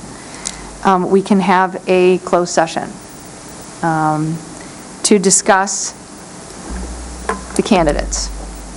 And review their To materials. review. And review, I will quote yes. Open Meetings Act verbatim, to review and consider their applications. Yes.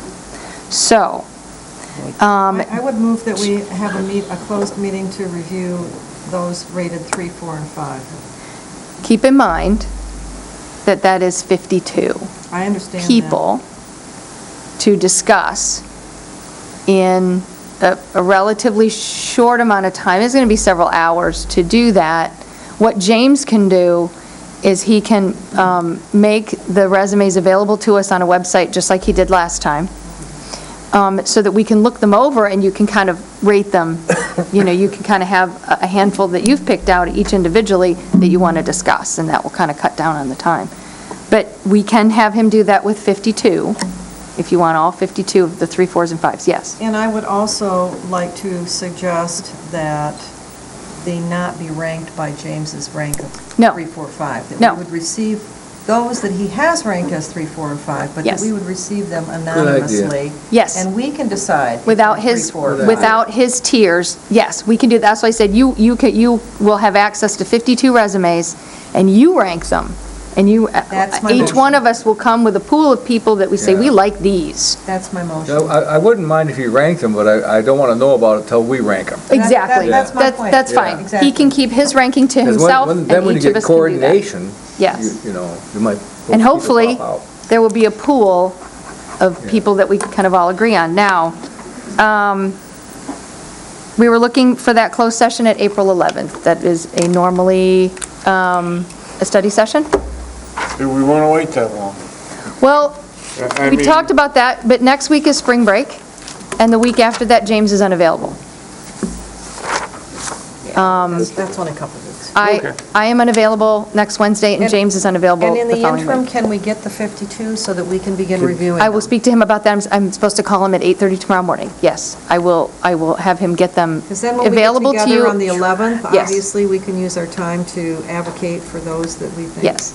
are worthy. Yes. Now, he also wanted to know, at the end of that closed session, what is the number of people that you will want to interview? Because that's what we're deciding. First interviews. Coming out of that closed session, we will have a group of people that we definitely want to have a first interview with. How many? How will Now, we know? well, I don't think we'll know till we look you at them won't. either. Okay, so then before we go in the closed session, you keep in mind that if you have 4 to 6, we can do it in an evening. If you have 6 to, say, 9 or 10, it would be a 2-day process. Just to keep in mind that that's the way that would flesh out. And we want to do it right. So Exactly. If it takes us a And 2-day process. if it takes us 2 days and we want to interview 10 people, then that's what we will do. We're going to do the work of it. Exactly, unless it's just a small I pool mean, that really rises to the top. I think we'll get down to a small number. Okay. I think it's very realistic that our first round of interviews is going to be 10 candidates. Okay, that's fine. Yeah, I don't- He just I wanted don't to know see in it being advance, less and, than because that. that, knowing the number, then he can, consider when that would likely be, maybe a Friday, Saturday, Okay. for that. Because that way, Saturday, people who kind of couldn't come on Friday, and I think most of us are available, we'll do the best we can with that. But with 9 or 10 candidates, it would take 2 days. So you just want to make sure that everybody's aware of that. Okay. Okay? Can I just clarify one Yep. thing? So what you're really doing is you're calling a special meeting on the 11th? Yes, instead of a study session. From there, go then in you a make closed- a motion to go in a closed session. Yep. To review and consider those applications marked confidential. And then you come out of that closed session, and then you vote on next steps in the open. In the open, we would say, we want to interview candidates 8, 12, 15, 70, and whatever. And But there that's, still and then, will not be names with those? I think at that point, there wouldn't. James would then inform those people that at that point, their stuff is going to become public, because And then he'll they provide decide a if they binder for really want to us. still If go they want- forward. Exactly, If and they some wanna of those come may with- drop out for at the that interview, point. Then their name becomes public. So Until our that time, it interviews doesn't. will be public, open? Absolutely. Yeah. Absolutely, right Okay, here. Good. Yep, they will be right here for as long as it takes to talk to the people that we want to talk to. And after that, we would hopefully whittle that down to, say, 3 or 4 out of the 9 or 10. We don't know. We'll see. We don't know. And then we would go to what we had talked about before, is to have an entire weekend with tours and a public forum and things like that. Okay? So that's how we are going to move forward. I will let James know that tomorrow. And he'll be able to communicate with you how to get, hopefully in a few days. He said he only needed a couple days to get them all up on a website so that we could sign in. And that would be look. really helpful, because I know some people are going on spring break. Yes. Some other people have trials, some other people have work. We all have work We all to got do. stuff, It's tax so- season. It's hard to Yeah. get in there and look at them. Yeah. So, yes, okay. We are all agreed that that is what we want, all 52 of the 3, 4, and 5 people, Not ranked. not ranked, just random. Yep. And the names will be there, That's fine. because they have all asked for them to be confidential. He'd Google them anyway. Yeah. We have a yeah. deck We of already know. cards. We're gonna do a Because deck of cards. we can That's include right. the names at That's that point, and we Throw can notes. talk about them in closed session by name. When we come out, they will be by number. Okay. Okay? good. All right? Do you have a second to that? Motion? Well, I think we're just all agreed. We didn't really need a You don't need a motion. motion? We're gonna have to You need a sign that. signature for, Yeah, For a we special can, meeting. we can just do that, prepare the sheet, have 3 Yeah. commissioners sign it. Somebody see Chris Kramer and she'll have that for you, or Bonnie might have one. I think I have an extra. All right, for April 11th. Okay. I'm telling you what, things are Now- running smooth. New business, we need, do we want to, this is the Wheelock Let's pay invoice. Sunny. Let's pay Sunny, or, Let's pay Sunny. I make the motion that we pay Whoa, Sunny. whoa, whoa, whoa. Number one, I don't know if I'm going to get the job. right, But Lieutenant Barshev sent me an email this afternoon asking me to quote sandblasting and powder coating some foot plates they use to support pop-up tents. And I sent him a proposal for it. I know that the last job we did, we had all kinds of issues because it takes 2/3 of the commissioners to vote for the authorization. I can't vote, and we just struggled trying to get 5 Okay. commissioners here to vote at any one time, and it took 19 weeks to get the $25 bill paid. I so- move that if Sunny's company agrees to this and takes this job, that we let finance know to go ahead and pay him. I second it. Okay. Moved by me, supported by Dan. Is that acceptable, Chris? Can we do that? I think legally you got to give notice and then vote on it in the next meeting, so can we do that? You all right with that, Sam? Yeah. Okay. I have to give you 8 days. Fine, then I'll pull my motion, whatever. Fine. We'll vote on it on April 4th. Okay, and Possibly you will by get then paid Possibly sooner. by then I'll actually know whether or not we're going to do the work or whether the sheriff's going to have it done. Yes, okay. Second public comment. There's nobody left. Sawyer, have anything to say back there? I'm sure he's got Don't- something to say. He's going to say, "Don't embarrass me, Mom." Yeah, okay. It is late. I had a report of the reason that I wasn't here. I can do this on April 4th if you want. Yes. Okay.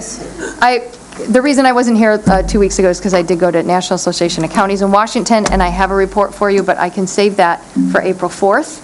You could It's just good send it stuff. all to us, email it, and then If we you can just want me to look at do it. that, Yes. I can do that. That'd be nice. And if you have any questions, let me know. That'd be great. I went to good sessions, and Excellent. I'll put it out there, and I'll even give it to Bonnie so she can make it part of the minutes or whatever. No. It's just my scratch notes, what I did, Hey, Bonnie? just so you know.